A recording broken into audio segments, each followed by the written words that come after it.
My name is Millie, and I'm 30 years old. I married my husband, who is 5 years older than me, 5 years ago. He works for a big company and is normally calm, patient, and kind. In our first year of marriage, we found out we were expecting our first baby, and I was very happy.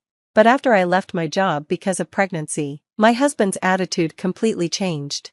One day, when I was really sick from pregnancy and couldn't get out of bed, I fell asleep until the afternoon. When my husband, Stephen, came home, I explained why I hadn't gotten up, but he became angry. He yelled, "What were you doing all day? You think I'm stupid? Morning sickness isn't a big deal. I'm tired after working all day, so hurry up and make dinner." From that day on, he started criticizing everything I did around the house. "Can't you even do this right? You're really stupid." He would say things like, "I don't know how you've survived. If you're this dumb, what can you even do?" If I ever tried to speak up or argue, he would curse and tell me to shut up. He didn't care about what I thought anymore. I was shocked, because my husband had changed so suddenly. At first, I thought it was just a bad day, and once the baby came, he would go back to being kind, but that didn't happen. Even after our child was born, he stayed the same. I still loved him and didn't want to believe our marriage was a mistake. Even though others would say I was being mistreated, I didn't see it that way. I thought it was my fault for not being good enough, and I was scared that he might leave me. 5 years went by, and we had 3 kids, but Stephen only gave me $500 each month for living expenses. We lived in company housing, so rent and bills were taken care of, but the money wasn't enough for food and other necessities. I started using my savings to cover the costs, but eventually, that ran out, and we struggled to get by. One evening, when I made a simple dinner because we didn't have enough money for more, he yelled, "What is this? Is this all you made for dinner? You're at home all day. Can't you cook something better?" When I told him I didn't have enough money for more ingredients, he responded angrily, "I give you money every month. It's your job to manage the house. You're just wasting my money." He didn't stop yelling. To make things worse, I found out that Stephen had been having an affair for years. At first, he kept it secret, but recently, he stopped hiding it altogether. Even though things were tough, I was still afraid Stephen would leave me. I realized that I had become completely controlled by him. Every day, I carefully watched his mood and tried to find comfort in watching my children grow. But even simple things like buying cute clothes for them were impossible because we didn't have enough money. When my mom friends invited me out for lunch or coffee, I couldn't afford to go. I didn't mind missing out on time with friends, but I felt bad for my children.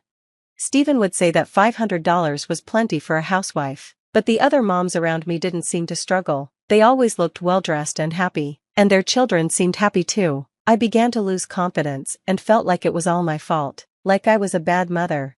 One day, I made a bold decision. I talked to one of my closest mom friends about everything. She was shocked when she heard what I was going through and said, "None of this is your fault, Millie. Your husband is wrong. He's harassing you." I had never thought of it that way before. My friend told me, "You're not stupid or incompetent. You're a great mom." Her kind words gave me the courage to speak up to Stephen about needing more money. When I asked for a raise in the living expenses, he got angry. "What are you talking about? I'm giving you enough. Stop wasting my money." I explained, "The kids are getting older, and I need to buy things for them. Plus, I need money to spend time with their friends' moms." He shouted, "No way. You stay at home, take care of the kids, and do the housework. Don't talk to me like you're capable of more." The children started crying because of the yelling. I yelled back, "Shut up, you keep them quiet." Then, without even thinking, I said, "I want a divorce."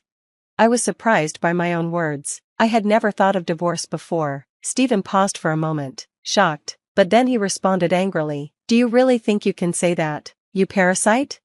He continued, "Fine, I'll be happy not to see your sad face anymore, but you need to give back the $500 a month I've been giving you. That's $6,000 a year, $30,000 over 5 years, and I want you to take care of the kids. Get that money ready if you want to leave." Then he left, just like he always did. I hugged my crying children, and I cried with them. The youngest was only 11 months old. I knew I couldn't afford to pay $30,000, but I also knew I needed to do something for the sake of my children.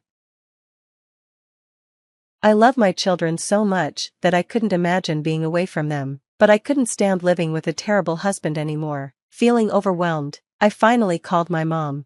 After my dad passed away when I was in college, my mom had moved in with my brother and his wife, so I didn't feel like I could ask for her help. Even when things were tough, I didn't want to worry her, but when I told her everything over the phone, she was upset and started crying. She told me that my brother and his wife were also worried and that I should come to their house right away, but before that, she told me to gather evidence of Steven's affair. I started keeping track of his actions, like receipts for expensive gifts he bought for his lover and hotel records showing they stayed together. It was easy to gather evidence because he left everything lying around. My mom hired a lawyer to talk to Steven. He refused the divorce and said he wanted to keep custody of the children. I realized this would take a long time, so I decided to get ready to leave with my children and go to my brother's house. But then we learned that Steven had stomach cancer. Thankfully, it was caught early and could be treated with surgery. He went to the hospital to get treatment. Life without him at home was peaceful. I felt calm, and my children seemed happier too. Seeing them like this, I knew for sure that I needed to get a divorce. I had no regrets about leaving Steven. Even though he said his cancer was caused by the stress from my actions, I was determined to raise my children on my own and make them happy. Then, unexpectedly, Steven softened and said he was willing to divorce me. It seemed that after learning about his cancer, he realized he wanted to start over and live a different life. He felt like he had a second chance and wanted to let go of everything unnecessary, including his family. Even in this situation, it was all about him. I didn't care what he said about me, but when he said the children were unnecessary, I was shocked. Still, I knew I couldn't waste this chance to divorce him. I quickly arranged everything before he could change his mind. He didn't seem to care about the children anymore, so I had him sign a pledge saying he would never see them again. It worked out for me. Even though I wouldn't get child support, he would pay a large amount of compensation, and I was also asking for compensation for his lover.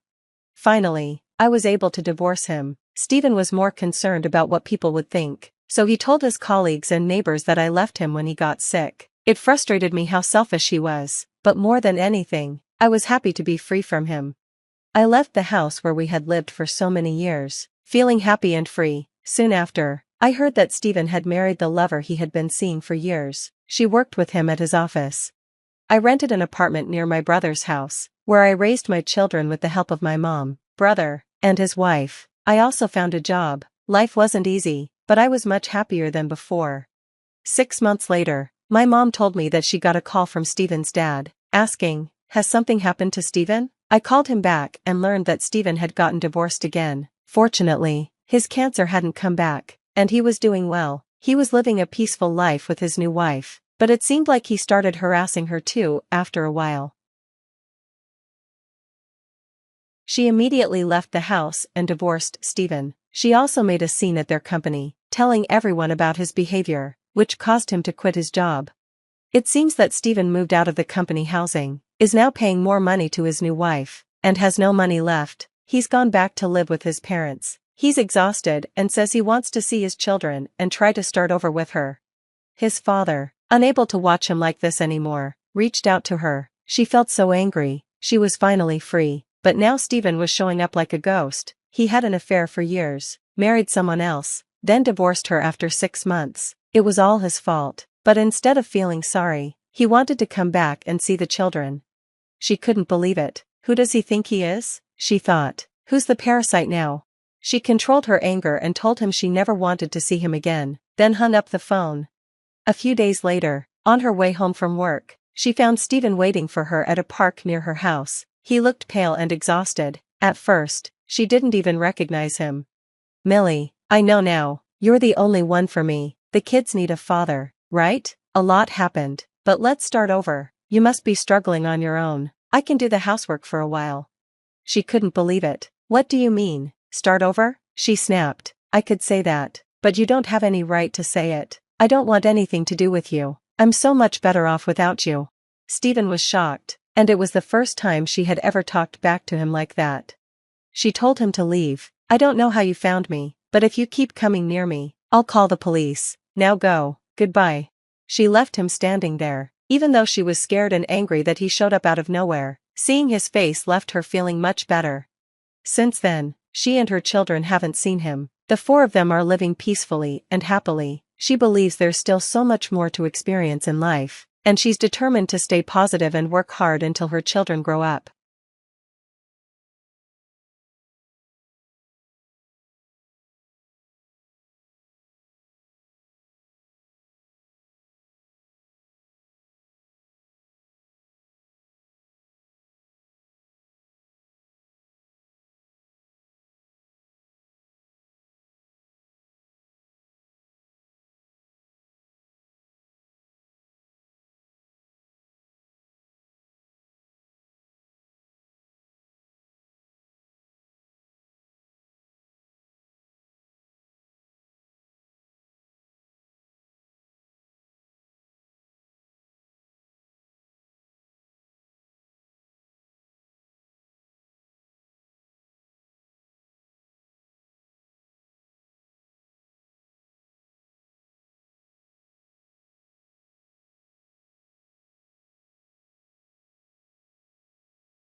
The last thing I expected at my father's funeral was to smile. Yet there I stood, clutching a letter that would change everything, fighting back an inappropriate grin while my brother Sergio sobbed dramatically into our mother's shoulder. I'm Alice, and for 32 years, I've been the family disappointment, the shadow child, the one who could never quite measure up to precious Sergio's achievements. But today was different. Ms. Wilkinson? A tall man in a crisp suit approached me as the other mourners began filtering out of the cemetery. I'm Carson King, your father's attorney. We need to discuss the reading of the will. I nodded, already knowing what was coming. Dad might have ignored me in life, but in death he'd finally seen me. The next day we gathered in Carson's office. The leather chairs squeaked as Sergio shifted impatiently, while Mom sat rigid, her face a mask of careful composure. I kept my eyes fixed on the mahogany desk, remembering the last conversation I'd had with Dad. Alice, Carson began, clearing his throat. Your father made some significant changes to his will in his final months. Sergio leaned forward. Changes? What changes? I watched my brother's face as Carson continued reading. The colour drained from his cheeks when the attorney announced that the entire estate, the house, the business, everything had been left to me. This is impossible, Sergio exploded, jumping to his feet. Dad would never— Sit down, Mom snapped, her voice trembling. She turned to Carson. There must be some mistake. Wilson always intended for Sergio to inherit the business. He's been grooming him for years. The documentation is quite clear, Carson replied, sliding his glasses up his nose. Mr. Wilkinson was of sound mind when he made these changes. Everything has been left to Alice, including full control of Wilkinson Industries. My phone buzzed. A text from Luna. How's it going? Did they flip? I typed back quickly. Better than we planned. Stand by. I'll contest this, Sergio declared, pacing the office. Dad wasn't thinking clearly. Alice probably manipulated him somehow. She's always been jealous of me. I finally spoke up, my voice steady. Jealous? Of what exactly? Of being Dad's puppet? Of having every decision made for you? You ungrateful little, Mom started, but I cut her off. I'm not the same person you could dismiss anymore. I stood, smoothing my black dress. Dad saw something in me at the end. Something you all missed. What did you do to him? Sergio demanded, getting in my face. How did you convince him to change the will? I met his gaze calmly. I showed him my potential, something you never had to do because it was always handed to you. Carson cleared his throat. There's more. Mr. Wilkinson left a letter explaining his decision. My heart skipped. This I hadn't known about. Carson began reading. To my family, I've watched for years as we destroyed Alice's spirit, dismissed her achievements, and pushed her into the background. In my final months, I saw what she's built on her own, without our help or acknowledgement. She has the vision and strength to take Wilkinson Industries where it needs to go. Sergio, you were given everything and did nothing with it. Alice made something from nothing. She deserves this. Tears pricked at my eyes, but I blinked them away. Too little, too late, Dad. "This is ridiculous," Mom declared, standing. "We'll fight this. Come, Sergio." They stormed out, leaving me alone with Carson. He gathered the papers, looking at me thoughtfully. "They don't know, do they?"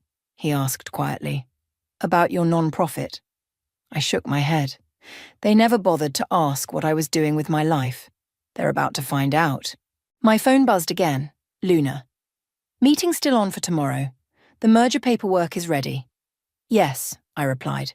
Time to show them exactly what the family disappointment can do. Walking out of the office, I felt lighter than I had in years. Dad's final gift wasn't just the inheritance. It was the look on Sergio's face when he realized he wasn't untouchable anymore. The way Mom's carefully constructed world crumbled around her. I stepped into the sunshine, remembering all the family dinners where I was invisible, the achievements that went unacknowledged, the constant comparison to Sergio. They never saw me coming. They never saw me at all. But they would now. My phone rang. Luna again. "Well?" she asked when I answered. "Did the bomb drop?" I laughed, really laughed, for the first time in days. "Oh yes. And Luna? They have no idea what's coming next." "That's my girl," she said. "Ready to change the world?" I got into my car, starting the engine. Ready to show them exactly who Alice Wilkinson is. The game was on, and for once I held all the cards. Let them contest the will. Let them fight. They were about to learn that the daughter they underestimated had become the woman they should have feared. "You've been planning this for 3 years?" Luna set down her coffee cup, eyes wide. We were sitting in our usual corner of the small cafe where everything had started. "I knew you were working on something big, but this... 4 years, actually." I pulled out my laptop, showing her the spreadsheets and documents I'd carefully compiled. "Remember that night you found me crying here? How could I forget?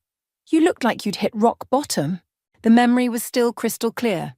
I'd just left another disastrous family dinner where Sergio had announced his latest promotion, and Mom had spent the entire evening gushing about how he was following in Dad's footsteps. "What about your new project?" I'd asked during dessert. "The Women's Shelter Initiative." "Oh, honey," Mom had dismissed with a wave. "Leave the real business to your brother." I'd fled to this cafe, where Luna, a complete stranger then, had offered me a tissue and changed my life with 6 simple words. "Why don't you prove them wrong?" "Look at this," I said now, turning the laptop toward her. "The non-profit has already helped over 300 women start their own businesses. We're profitable, sustainable, and making real change." Luna scrolled through the figures, whistling low. "And your family never knew?" "They never asked." I took a sip of my Americano. "Dad found out, though, right at the end. That's when everything changed." My phone buzzed. A text from Margaret. "Sergio just showed up at the office, demanding to see the books." "Right on schedule," I muttered, typing back. "Follow the protocol we discussed." Luna raised an eyebrow. "Your brother's making his move. He's predictable. Always has been." I closed my laptop. "He thinks he'll find evidence that I manipulated Dad, but instead, he'll find a perfectly legitimate business that's more successful than anything he's ever done." Luna finished, grinning. My phone rang. Mom this time. I put it on speaker. "Alice, this has gone far enough," she started without preamble. "Your brother is devastated. How could you do this to your own family?" "I learned from the best, Mom. How many times did you and Dad devastate me?" "That's different. We were preparing you for the real world." "No," I countered. "You were breaking me down to keep me in my place. But guess what? I built myself back up." "Your father wasn't thinking clearly when he changed that will. We both know." "He was thinking clearly for the first time in his life," I cut in. "He saw what I built while you were all too busy praising Sergio for existing." The line went quiet for a moment. "What exactly did you build?" I laughed bitterly. "Now you want to know? After 4 years of not caring?" "Alice, check your email, Mom. I sent you everything 10 minutes ago. Maybe now you'll understand why Dad changed his mind." I hung up, hands shaking slightly. Luna reached across the table and squeezed my arm. "You okay?" "Better than okay." I pulled up another document on my laptop. Watch this. Sergio should be discovering right about now that he can't access any of the company accounts. You already changed the permissions? Carson helped me file the paperwork the moment the will was read. Sergio's executive access has been officially revoked. My phone buzzed again. An angry text from Sergio. What the hell did you do? The board won't even take my calls. That's because I met with them last week, I told Luna, smirking. Showed them our plans for merging Wilkinson Industries with my non-profit. They were impressed. You brilliant, devious woman. Luna raised her coffee cup in a toast. To karma. To karma, I agreed, clinking my cup against hers. Another text from Margaret. Sergio just left. He looked ready to explode. Should I send you the security footage? Save it, I replied. Might need it for the court case. You really think they'll sue? I'm counting on it. I showed Luna another document, because when they do, this all comes out in discovery. Every dismissive comment, every time they undermined me, every opportunity they gave Sergio while telling me I wasn't good enough. And your non-profit's success proves them wrong on every count. Luna nodded. But Alice, are you ready for how ugly this could get? I thought about all the family dinners spent in silence, all the achievements ignored, all the times I was told to be more like my brother. They made it ugly years ago, Luna. I'm just finally fighting back. My phone lit up with another call. Carson this time. Alice, they've filed the lawsuit. Are you ready to proceed with Phase 2? I met Luna's eyes across the table, seeing the same fierce support that had sparked this journey 4 years ago. Yes, I said firmly. Let's show them exactly what the family disappointment can do. The game was moving faster now, pieces falling into place.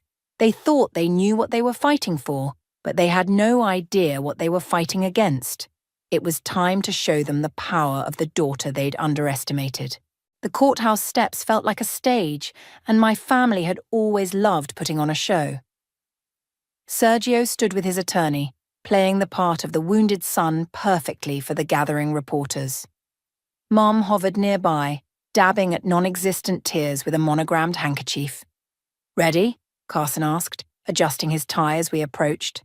I was born ready, I replied, then paused as I spotted a familiar face in the crowd.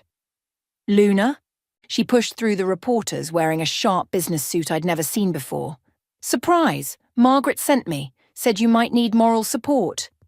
Ms. Wilkinson, a reporter shoved a microphone in my face. How do you respond to allegations that you manipulated your father into changing his will? Before I could answer, Sergio stepped forward. My sister took advantage of our father's declining health. I built a successful business that helps women escape exactly the kind of toxic family dynamics I grew up with. I cut in, my voice clear and steady. Dad saw that success and made his own choice. The reporters' cameras clicked frantically as Sergio's face reddened. You've always been jealous. Jealous? I laughed, the sound echoing off the courthouse columns. Of what? Being handed everything while I had to fight for scraps? That's enough, Mom intervened, grabbing Sergio's arm. We're family. We shouldn't... Family? I turned to face her. Was it family when you told the board members I was emotionally unstable last week? The reporters went silent. Mom's face paled. Oh, yes, I continued, pulling out my phone. I have the email right here. Should I read it out loud? Alice, Carson warned quietly. You're right, I nodded, putting the phone away. Save it for the judge. We filed into the courtroom, the tension thick enough to cut. Luna squeezed my hand before taking a seat in the gallery. I sat beside Carson, watching Sergio whisper frantically with his attorney. All rise, the bailiff called as Judge Martinez entered. The preliminary hearing began with Sergio's attorney painting a picture of a manipulative sister taking advantage of a dying father. I kept my face neutral even as my fingers dug into my palms under the table. Then it was Carson's turn. Your Honor, he began, standing. I'd like to present evidence of Ms. Wilkinson's business acumen and success prior to her father's death. He projected my non-profit's financial statements onto the courtroom screen. In 4 years, my client built an organization that has helped hundreds of women achieve financial independence. An organization that, I might add, is more profitable than any project her brother has managed. Sergio's attorney jumped up. Objection. Relevance? The relevance, Carson continued smoothly, is that Mr. Wilkinson Sr. made a sound business decision based on demonstrated capability, not manipulation. The judge leaned forward, studying the figures. These are impressive numbers, Ms. Wilkinson. Thank you, Your Honor, I replied. We're particularly proud of our 92% success rate with small business startups. Success she kept hidden from her family, Sergio burst out. If she was so accomplished, why didn't she tell us? I did tell you, I said quietly, but my voice carried in the hushed courtroom. Every family dinner for 4 years. You were always too busy talking about yourself to listen. That's a lie. Actually, Carson interjected, we have video evidence from several family gatherings where Ms. Wilkinson attempted to discuss her work, only to be dismissed or interrupted. Mom's face went ashen. She remembered those dinners. She'd done most of the interrupting. Furthermore, Carson continued, we have documentation showing that Mr. Wilkinson Sr. spent his final months reviewing his daughter's business model and meeting with her team. His decision to change his will was made with full mental capacity and careful consideration. The judge nodded slowly. I've seen enough for today. Given the evidence presented, I'm denying the request for an emergency injunction. Ms. Wilkinson will retain control of the estate pending full trial. Sergio slumped in his chair. Mum's hands trembled as she clutched her purse. Outside the courthouse, Luna was waiting with a hug. You were amazing in there. It's not over, I reminded her, watching my family huddle with their attorney across the plaza. No, she agreed, but you drew first blood. My phone buzzed. Margaret again. Board meeting tomorrow. They want to fast-track the merger after seeing today's performance. I smiled, typing back, perfect. Send me the details. Alice! Mom's voice rang out. I turned to see her approaching alone, her perfect makeup slightly smudged. Please, can we talk? Now you want to talk? I asked, after trying to paint me as mentally unstable to the board. I was trying to protect our family. No, I cut her off. You were trying to protect your idea of family, the perfect son, the quiet daughter who knows her place. Well, guess what? That family doesn't exist anymore. I turned away, linking arms with Luna. Behind us, I heard Mom call out one more time, her voice breaking. What happened to my little girl? She grew up, I called back without turning around, and she learned how to fight back. The war wasn't over, but the first battle was mine, and I was just getting started. The merger paperwork is ready, Margaret announced, spreading documents across the conference room table. Once you sign these, Wilkinson Industries officially becomes part of Women's Rise Foundation. I picked up the pen, then paused. Any word from Sergio's camp? Your brother's been calling board members non-stop, Margaret smirked. But after yesterday's court performance, no one's taking his calls. Luna burst into the room waving her phone. You need to see this. Sergio just went on LinkedIn. She showed me the post. Deeply saddened by my sister's hostile takeover of our family business. This betrayal of our father's legacy will not stand. Hostile takeover? I laughed. I literally inherited it. The comments are the best part, Luna scrolled down. Look how many people are calling him out. My phone buzzed. Mom again. Her 5th call today. This time I answered. What do you want? Your brother is drinking again, she said without preamble. This is destroying him, Alice. Is that what you wanted? What I wanted was a family that valued me, I replied. What I wanted was recognition for my achievements. What I got was years of being told I wasn't good enough. We never... Save it for the trial, Mom. I hung up and turned to Margaret. Let's sign these papers. As I put pen to paper, the office door burst open. Sergio stumbled in, clearly drunk, his tie askew. You can't do this, he slurred. This is my birthright. Sir, you need to leave, Margaret started, reaching for the security button. No, He lurched forward, grabbing for the papers. I won't let you destroy everything Dad built. Security's on their way, Luna announced, phone in hand. I stood, facing my brother. Dad built this company by crushing everyone in his path. I'm transforming it into something that actually helps people. By helping what? Poor women start craft businesses? He sneered. That's your big vision? One of our clients just landed $1 million defense contract, Margaret interjected. Another's tech startup was valued at $12 million last quarter. This isn't about business, I said quietly. This is about you finally facing consequences. Security arrived, taking Sergio's arms. He struggled, shouting, "You'll regret this. Mum and I will—" "Will what?" I cut him off.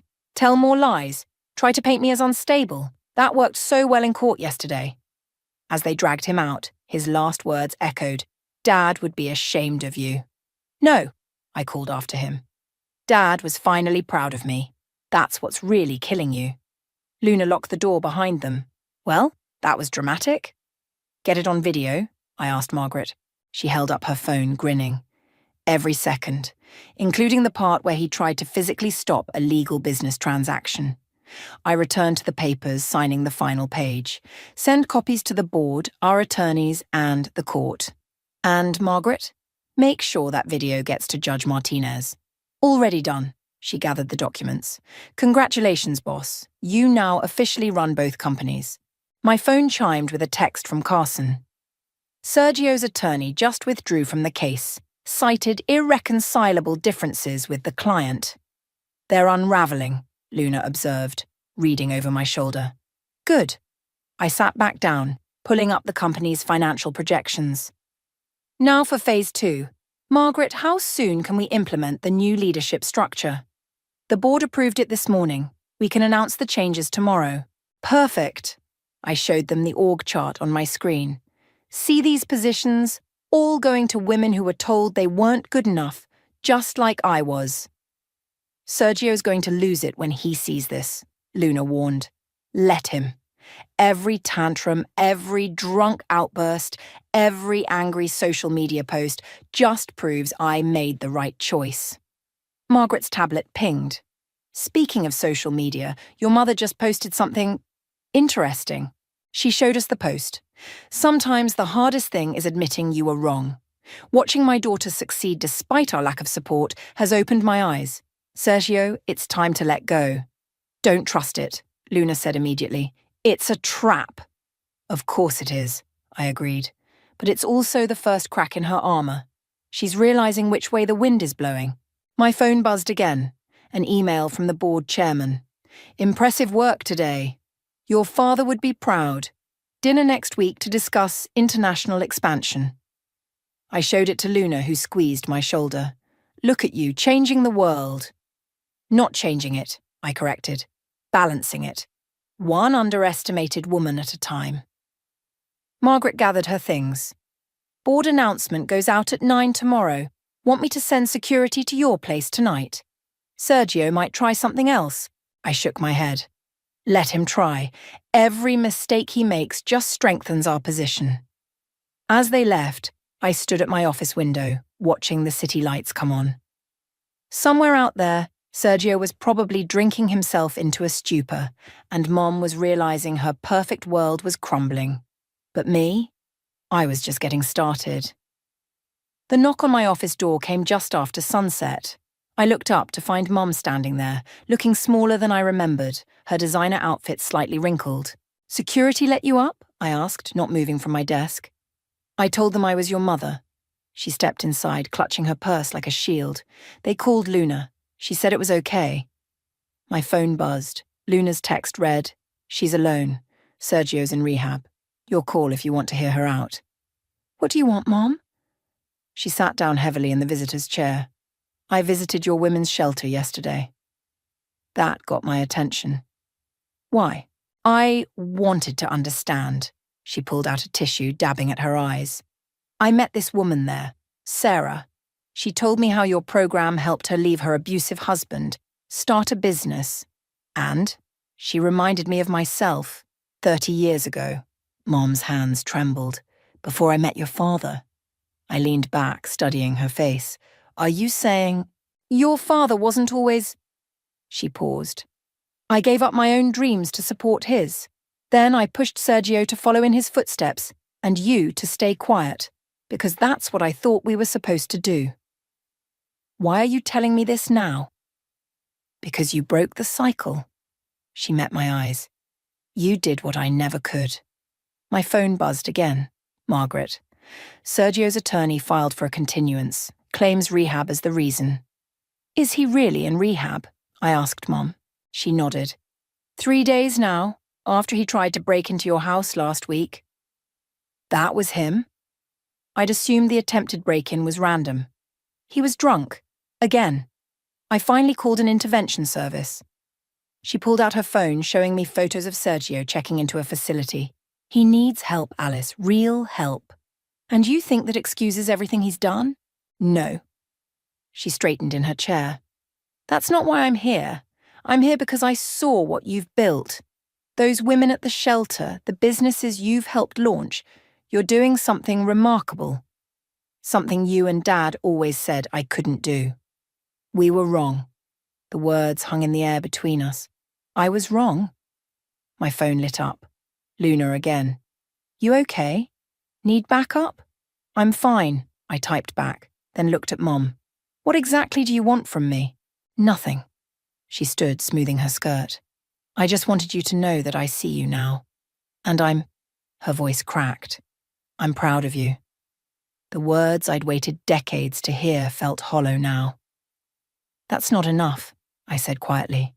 You can't just walk in here, say you're proud, and expect everything to be fixed. I know. She moved toward the door, then paused. But maybe it's a start. Before I could respond, Margaret burst in. Alice, we have a situation. Sergio's attorney just leaked documents to the press. What documents? Margaret handed me her tablet. Old psychological evaluations, from when you were a teenager. I scanned the headlines. Troubled teen to corporate takeover, the mental health history behind the Wilkinson family drama. Those were private, Mom exclaimed. How did they get them? You mean the records you kept in your home office? I looked up at her. The ones you showed the board last month? She paled. Alice, Save it. I turned to Margaret. Call Carson. Get our response ready. And contact every woman we've helped who's willing to speak to the press about their own mental health struggles and successes. Already on it, Margaret nodded. Luna's organising a press conference for tomorrow. Good. I faced Mom again. You should go. Let me help, she pleaded. I can make a statement, tell them I was wrong.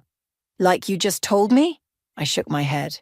Too little. Too late, Mom. Way too late. After she left, I called Luna. You were right. It was a trap. Actually, Luna said slowly, I don't think it was. I think she really meant it. She just didn't know Sergio's attorney would do this. Doesn't matter. I pulled up the leaked documents on my screen. They want to talk about mental health. Let's talk about it.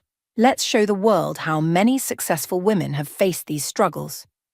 Turn their weapon against them. Exactly. I started typing an email to our PR team. They thought these records would shame me? Watch me use them to inspire every woman who's ever been called unstable for standing up for herself. My phone buzzed with a message from an unknown number. Sergio. Hope you're ready for everyone to know how crazy you really are. I smiled, typing back, Oh, brother, you have no idea what crazy can do. The game had changed, but the outcome wouldn't. They thought they could shame me with my past. I'd use it to fuel my future and help countless other women do the same. Let the real battle begin. The courtroom buzzed with energy as I took my seat. Behind me, dozens of women from our foundation filled the gallery, each wearing a purple ribbon, our symbol of resilience. Quite a turnout, Carson whispered, arranging his papers.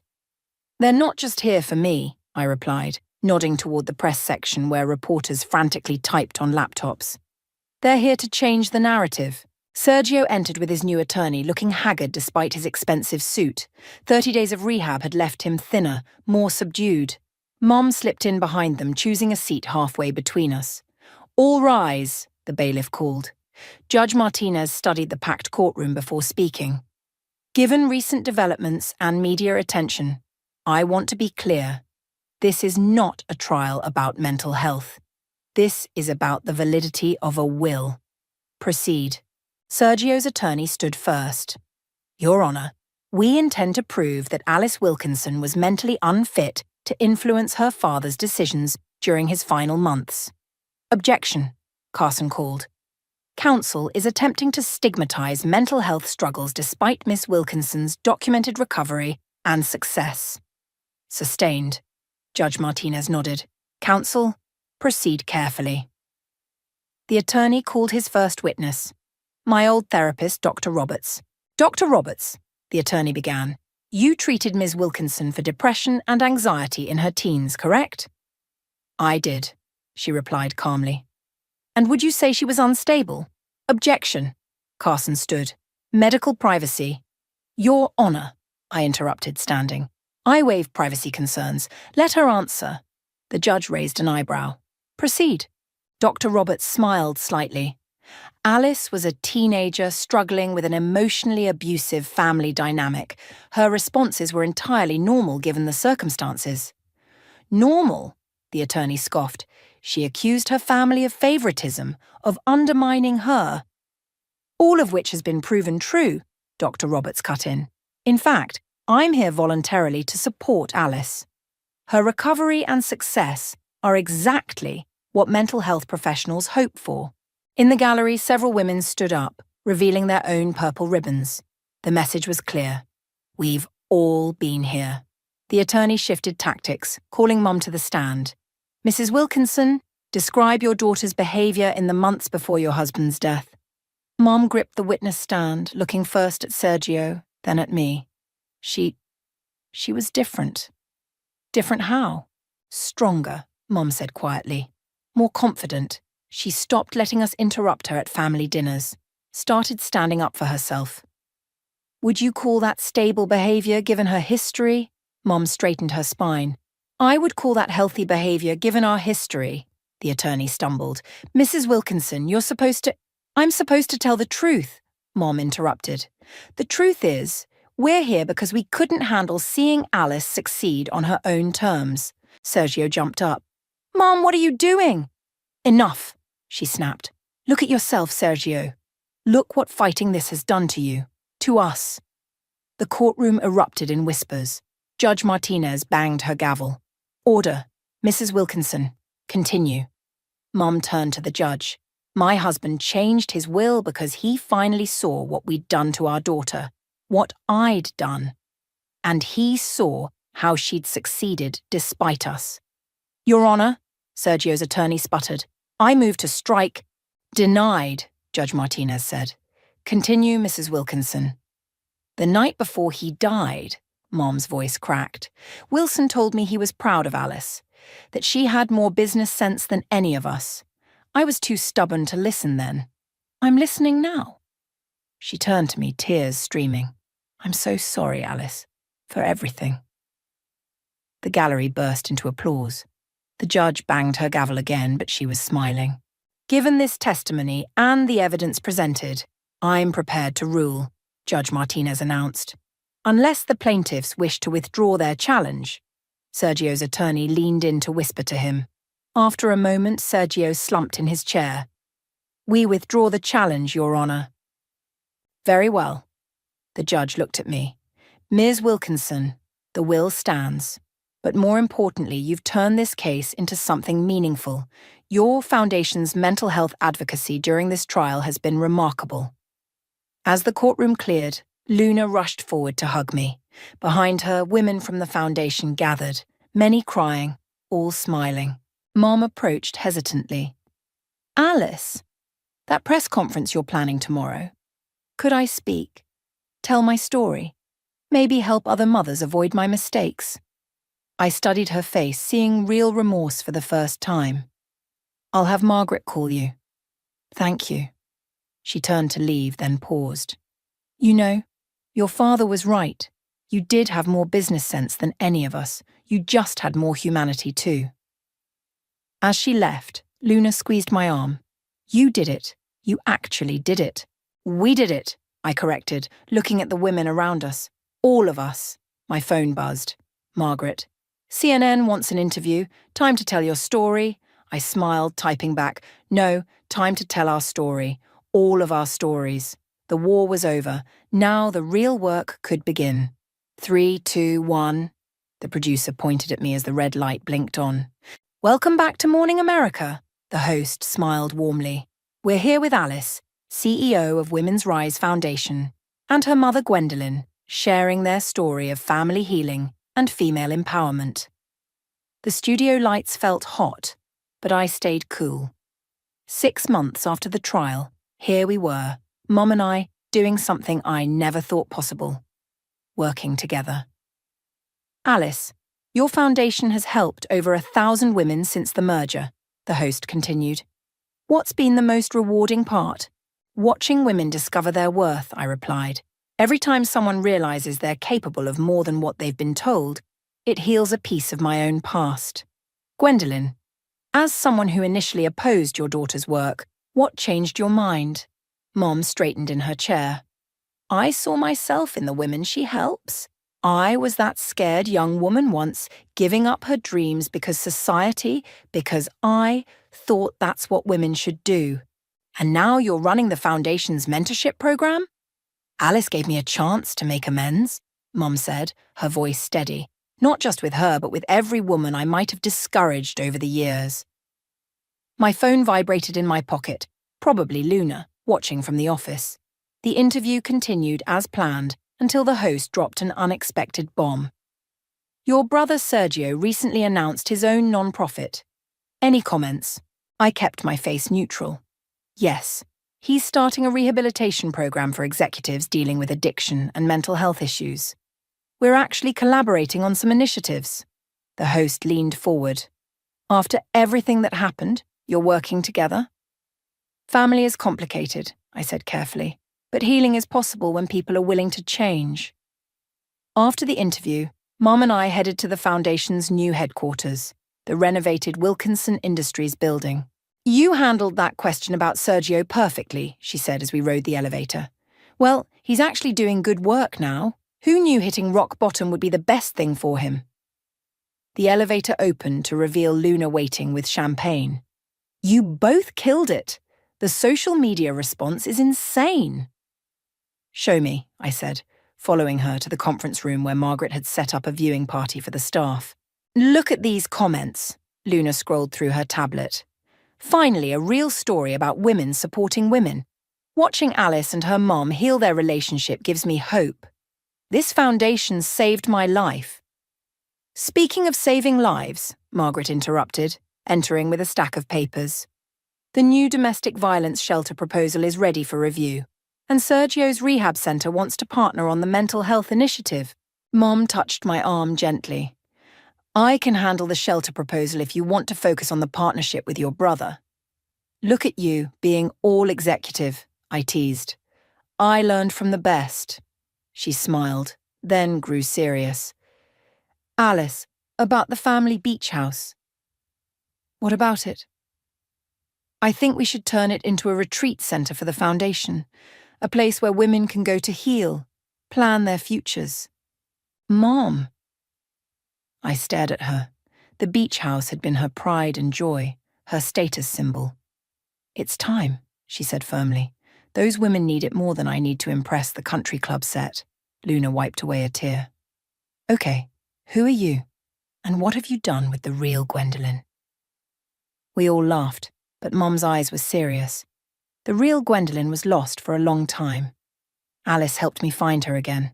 My phone buzzed. Sergio this time. Saw the interview. You didn't have to mention my non-profit, but thanks. Lunch next week to discuss the partnership? Progress, Luna commented, reading over my shoulder. Baby steps, I agreed, typing back. Lunch works. Bring your proposal. Margaret cleared her throat. Not to interrupt the family healing, but we have that board meeting in 10 minutes. The international expansion plan. Right. I gathered my things, then turned to Mom. Coming. She blinked. You want me in the board meeting?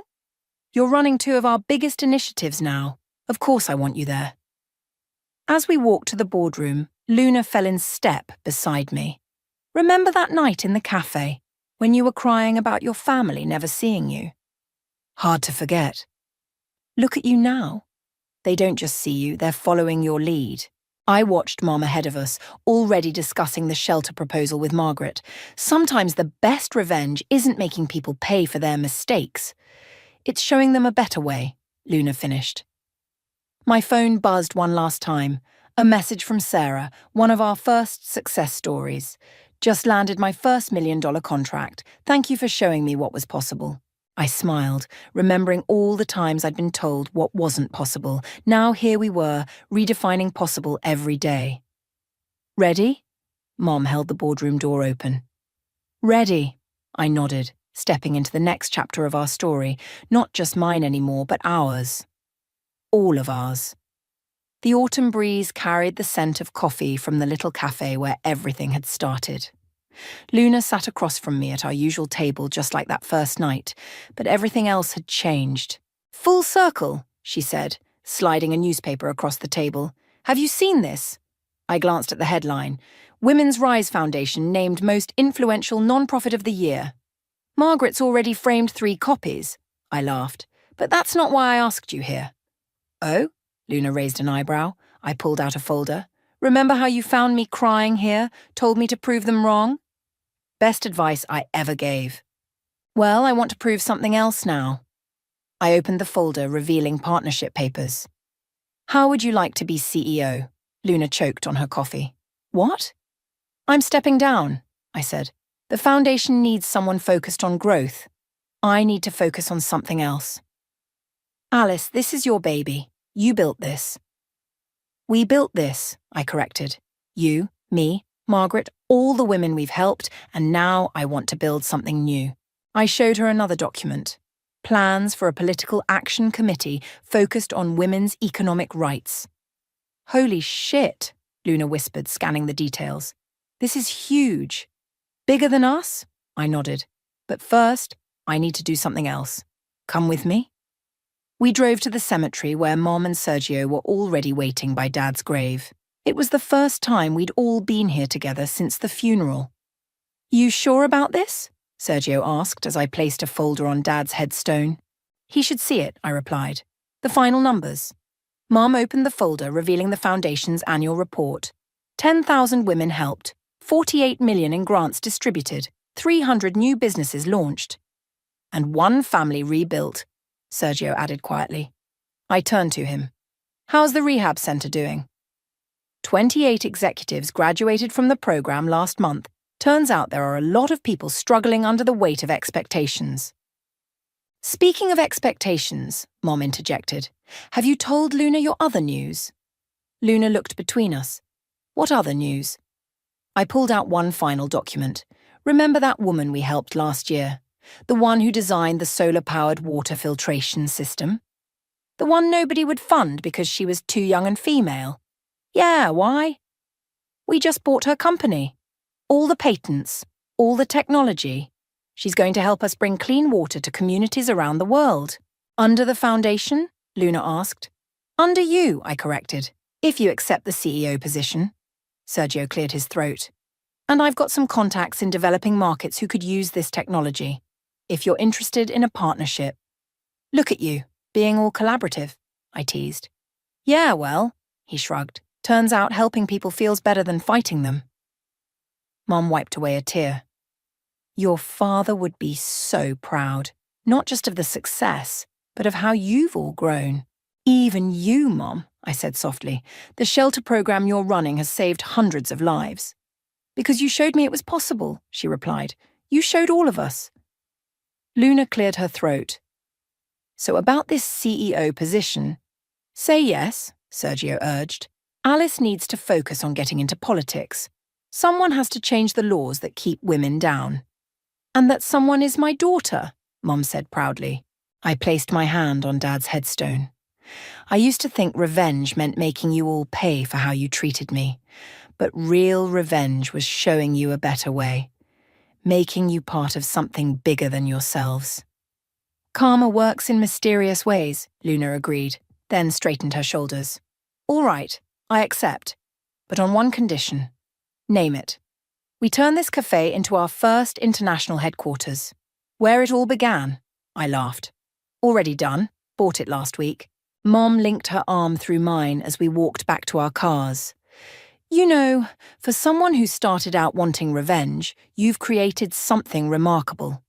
We all did, I corrected. Even Dad in his own way. His last decision gave me the power to change things. And now? Sergio asked. I looked at Luna, already on her phone planning the foundation's next phase. At Mom, who'd found her voice helping other women find theirs. At Sergio, using his experience to help others heal. Now we keep going, keep building, keep proving that the best revenge isn't about destroying people. It's about transforming them, Luna finished. My phone buzzed. Margaret. Conference call with the UN in 10 minutes. Ready to change the world? I smiled, typing back. Already did. Now let's do it again. Standing there with my once broken family, watching the sunset paint the sky in shades of possibility, I finally understood. Sometimes the greatest victory isn't in winning the battle. It's in changing the game entirely. The crystal chandelier cast shadows across Adele's perfect face as she looked down at me, her champagne glass tilted at that precise angle she'd perfected over years of charity galas. "Oh, sweetie," she said, loud enough for nearby relatives to hear. "It's so brave of you to keep pursuing your little art projects. I'm Avery, and I've spent 28 years being the other Powell sister, the one who didn't marry into old money, the one who paints murals in homeless shelters instead of hosting wine tastings, the one who apparently needed to be reminded of her place at every family gathering. My latest project was actually featured in the city's art walk," I said, forcing a smile. "Over 10,000 people saw it last weekend." Adele's perfectly manicured hand touched my shoulder. "That's nice, dear. Though I suppose any exposure is good exposure when you're starting out. Speaking of which, Patrick and I would love to help you with rent again this month." "I haven't needed your help in 2 years," I cut in, my cheeks burning. The grand ballroom of the Powell family estate suddenly felt suffocating. "My commissions more than cover my expenses." "Really?" Adele's eyebrows arched. "But Cadence mentioned seeing you at that discount grocery store." I spotted Cadence across the room, my best friend looking apologetic as she mouthed, "I'm sorry." She'd bumped into Adele at some society function last week, and clearly my sister had been fishing for information. "I shop there because they partner with local food banks," I said. "You know, the ones where I volunteer?" "Oh, darling, you're such a charity case." Adele laughed, that tinkling sound that always reminded me of breaking glass. Always trying to prove something. When will you accept that some of us are simply meant for greater things? The champagne in my glass trembled. 28 years of being diminished, dismissed, treated like some kind of cautionary tale. I watched Adele smoothing her $1,000 dress, and something inside me snapped. "You really think my life is so beneath you?" I asked quietly. "Well," Adele gestured vaguely at my thrift store cocktail dress, then switched with me. "I'm sorry, what?" "One day. You live my life, I'll live yours. Since mine is so simple and yours is so grand, it should be easy for you, right?" Adele's perfect smile faltered. "Don't be ridiculous." "What's ridiculous about it? Afraid you can't handle a day of honest work?" I stepped closer, lowering my voice. "Or maybe you're worried I'll do better in your world than you would in mine." "Is everything all right here?" Patrick appeared beside us, his hand settling on Adele's waist. "Your wife just called me a charity case," I said brightly. "So I suggested we swap lives for a day, you know, so she can see how the other half lives." Patrick's eyebrows shot up. "That's different." "It's absurd," Adele snapped. "Is it?" I pressed. "One day. You handle my shelter mural project. I'll take your lunch meeting with the hospital board. Unless you're scared." I saw it then, that flicker of pride that had always been Adele's weakness. The same pride that had driven her to outshine me at every turn since childhood. "Fine," she said suddenly. "Tomorrow. We'll swap schedules, duties, everything. And when I excel at your little painting project, Maybe you'll finally admit that some people are just naturally superior at everything they do. Perfect. I pulled out my phone. I'll text you the shelter's address. Be there at 7 a.m. Wear clothes you don't mind getting paint on. I turned to Patrick. And I assume you'll make sure she follows through?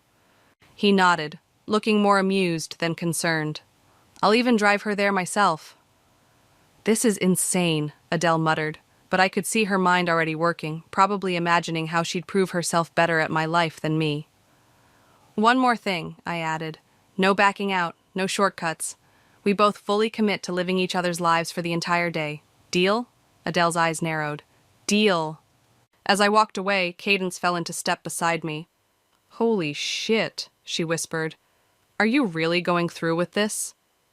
I watched Adele across the room, already bragging to our cousins about how she'd show me up tomorrow.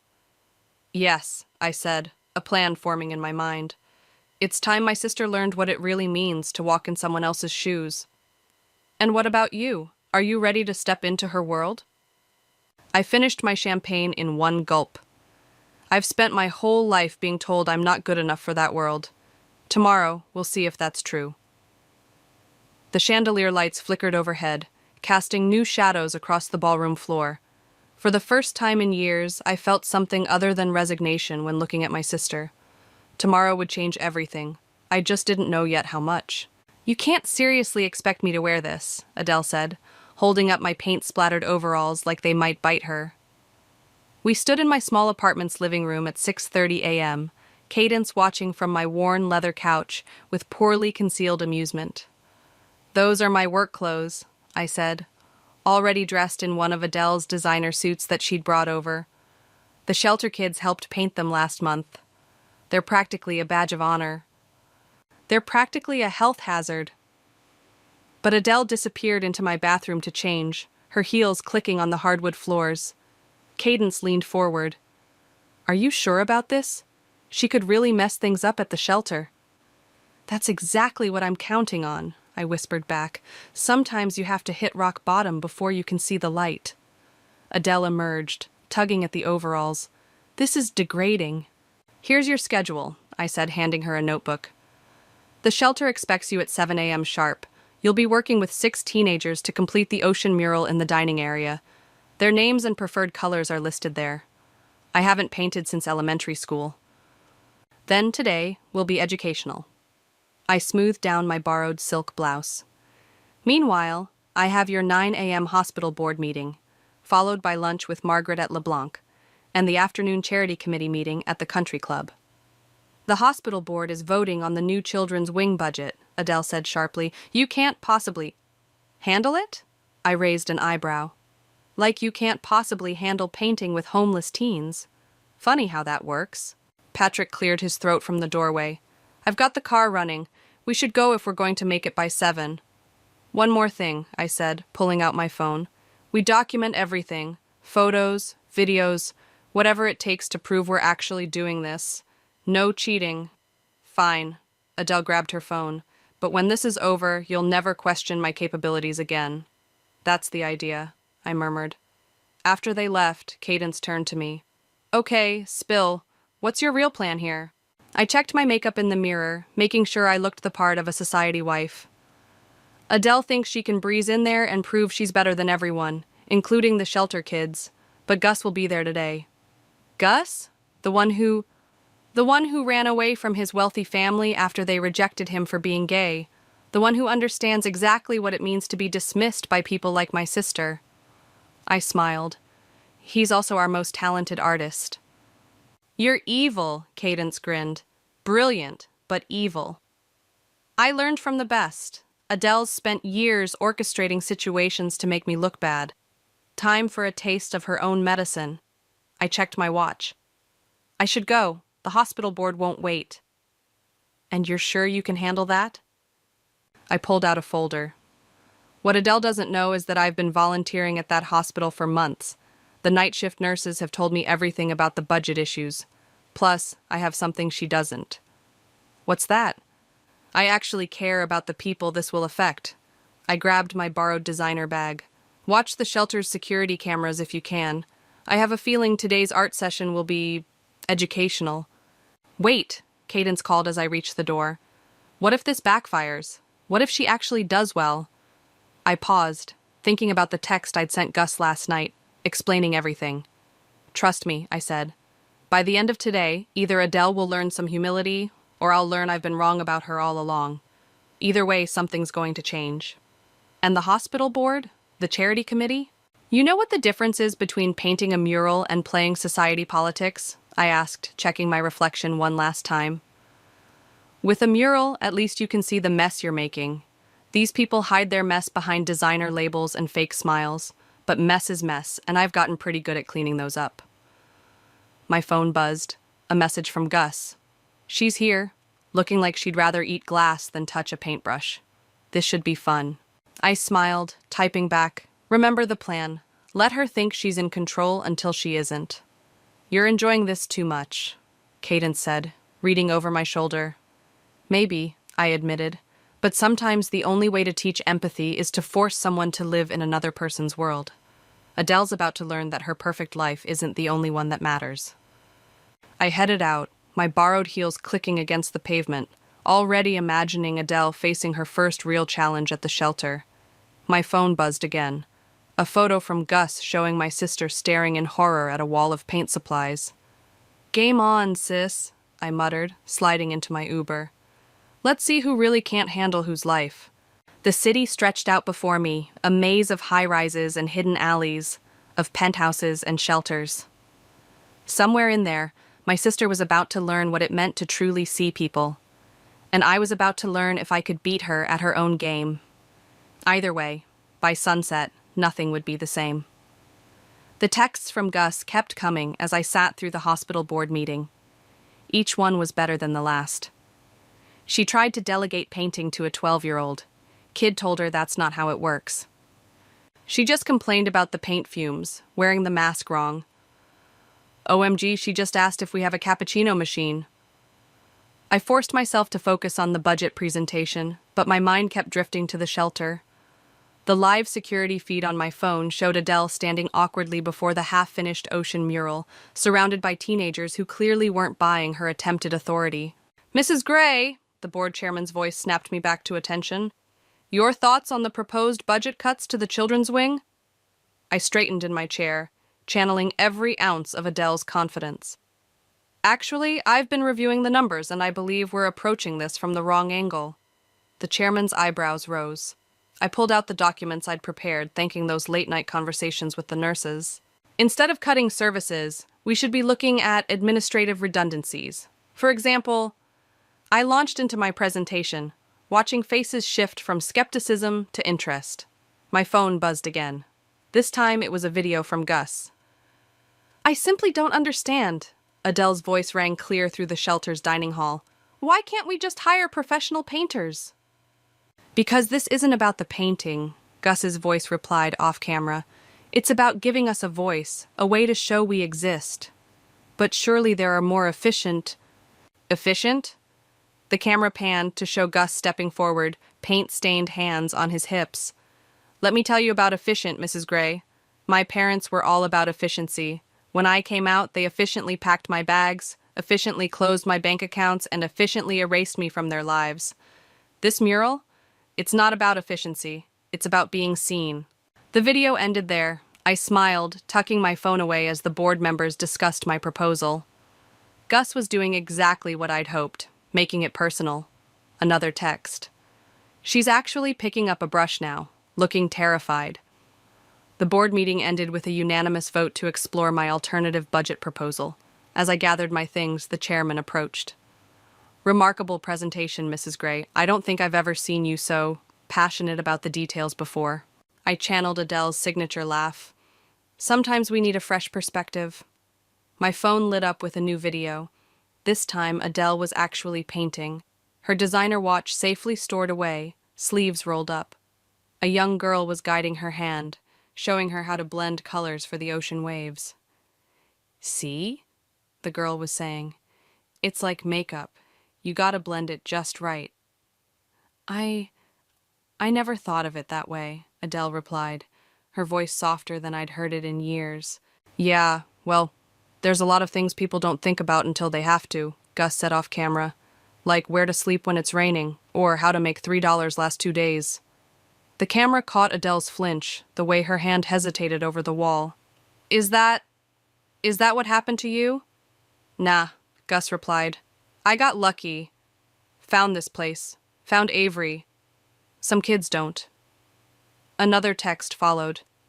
She's been quiet for the last hour, actually working. Something's happening here. I headed to LeBlanc for Adele's lunch meeting, but my mind was at the shelter. I'd known Gus would be the key, someone from Adele's world who'd seen the other side, someone who could bridge that gap. My phone chimed again. This time it was from Adele herself. How do you do this every day? I typed back, do what? Listen to their stories, help them, not break down. Who says I don't break down? There was a long pause before her response. The ocean still looks terrible. It's not about the ocean. I'm starting to get that. I smiled, tucking my phone away as I entered LeBlanc. Margaret was waiting, eyeing me with the practiced scrutiny of a society maven. Darling, she air-kissed my cheeks. That suit is absolutely you. Though I could have sworn Adele wore it last month. Good fashion deserves an encore, I replied smoothly, sitting down. My phone buzzed one final time. The photo showed Adele sitting cross-legged on the floor with the teenagers, her perfect hair messy with paint, actually laughing at something Gus had said. Everything all right? Margaret asked, noting my expression. Perfect, I replied, tucking the phone away. Just perfect. The maître d' approached with menus, and I straightened my shoulders. I had my own performance to maintain, my own lessons to teach. But somewhere across town, my sister was learning that some walls aren't meant to be maintained. They're meant to be painted over, transformed into something new. And sometimes the most important transformations happen when you least expect them. So tell me, darling, Margaret swirled her wine glass, how is the new pediatric wing campaign coming along? The hospital board meeting must have been illuminating. The way she emphasized that last word made it clear. She knew something was off. I took a careful sip of water, buying time. Actually, we made excellent progress today. The board unanimously approved exploring my alternative budget proposal. Margaret's perfectly penciled eyebrows arched. Did they now? How unexpected. Especially since you've opposed every change to the existing structure for the past 2 years. Damn, I hadn't known that detail about Adele. Sometimes we need to challenge our own perspectives, I said smoothly. Speaking of which, how's your son doing at his new school? Margaret's face tightened. Direct hit. Cadence had mentioned her son's recent expulsion was a sore subject. Let's not discuss Thomas, she said curtly. I'm more interested in why you're suddenly channeling your sister's bleeding heart approach to charity. My phone buzzed, another text from Gus. Your sister just shared her lunch with kids. Actual tears when one told her about sleeping in the park. Everything all right? Margaret asked, eyeing my phone. You seem distracted. Just checking on a project, I replied, tucking the phone away. You know how it is. Always something requiring attention. Indeed. Margaret leaned forward, her voice dropping. Like the attention you're drawing to yourself today, the board members are already talking. Since when does Adele Gray care about administrative efficiency? Perhaps you don't know me as well as you think. Oh, but I do. Her smile turned predatory. Just as I know that's your sister's Valentino suit from last month's charity gala, the same sister who's currently finger painting with homeless children instead of attending her regular Wednesday art committee meeting. My stomach dropped. Of course, the art committee. I'd missed it in Adele's schedule. So, Margaret continued, would you like to explain what game you're playing, Avery, or should I make a few calls and let everyone know about this little experiment? I set down my fork, meeting her gaze. Go ahead. Call them. Tell them how the less accomplished sister managed to get the board to unanimously approve a budget proposal that Adele's been fighting for 2 years. Tell them how the charity case is sitting here in LeBlanc, holding her own. I'm sure that won't reflect poorly on Adele at all. Margaret's smile faltered. My phone buzzed again. This time it was a photo from Patrick, Adele sitting in a circle with the shelter kids, her designer watch replaced by paint-stained hands, actually listening as they talked. I turned the phone to show Margaret. Or tell them about this, about how Adele's finally seeing the people she claims to help through all those charity galas. I'm sure the society pages would love that story. You're blackmailing me? I'm offering you a choice. You can expose us and watch both your friend's reputation and your own social standing take a hit. Or, I paused, channeling every ounce of Adele's confidence. You can help me make this mean something. Make what mean something? Change, real change. Not just writing checks at galas, but actually seeing the people we claim to help. Like your son, wouldn't it be nice if someone had really seen him, understood him, before things got so bad? Margaret's hand trembled slightly as she reached for her wine. You're not at all what I expected, she said finally. Neither are the kids at the shelter, neither is Adele, apparently. I showed her another incoming photo, my sister helping a teenage girl mix colors, both of them laughing. What do you want from me? Support. When this day is over, things are going to change. I need someone in Adele's circle who understands why. Margaret studied me for a long moment, then nodded slowly. You know, I always wondered why Adele spoke about you with such defensiveness. Now I understand. You're what she could have been, if she hadn't been so afraid of disappointing everyone. She's learning, I said, as another text came in. She's asking about funding art therapy programs. Think we broke her. Margaret raised her glass. To seeing people clearly. I clinked my water glass against her wine. To second chances. And Avery? She caught my arm as I stood to leave. The next time you want to infiltrate our world, remember, Adele never orders water at lunch. Always Chablis. I laughed. I'll keep that in mind. As I headed to the next meeting on Adele's schedule, my phone lit up with a message from my sister. I think I understand now. Why you do this. Why it matters. I typed back, keep painting. We're not done yet. The afternoon sun caught the buildings downtown, turning the windows into mirrors. Somewhere in there, Adele was learning to see past her own reflection. And here I was, wearing her life like a borrowed coat, finding it fit better than anyone had expected. The day wasn't over, but already the cracks in our carefully constructed worlds were starting to show. And through those cracks, something new was beginning to shine. The charity committee meeting was winding down when Gus's most explosive text arrived. Your sister just wrote a personal check for art supplies, and she's crying in the supply closet. Everything all right, Mrs. Gray? Asked the committee chairwoman as I fumbled with my phone. Actually, no, I said, standing up. I need to go check on something at the shelter. The homeless shelter? Someone tittered. Whatever for. I thought of all the times I'd heard that same dismissive tone from Adele. Because some things matter more than table arrangements for the spring gala. Leaving them whispering behind me, I grabbed an Uber to the shelter. The scene I walked into stopped me in my tracks.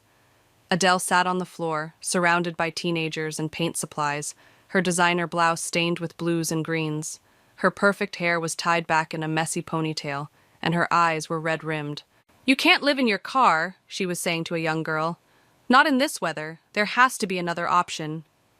Like what? The girl asked. The waiting list for beds here is 3 months long. Then we'll find you somewhere else. I know people, I can... Adele looked up and saw me. Avery, thank God, I need your help. Mrs. Gray's been telling us about your fancy parties, Gus said, shooting me a knowing look. About how much money gets spent on centerpieces.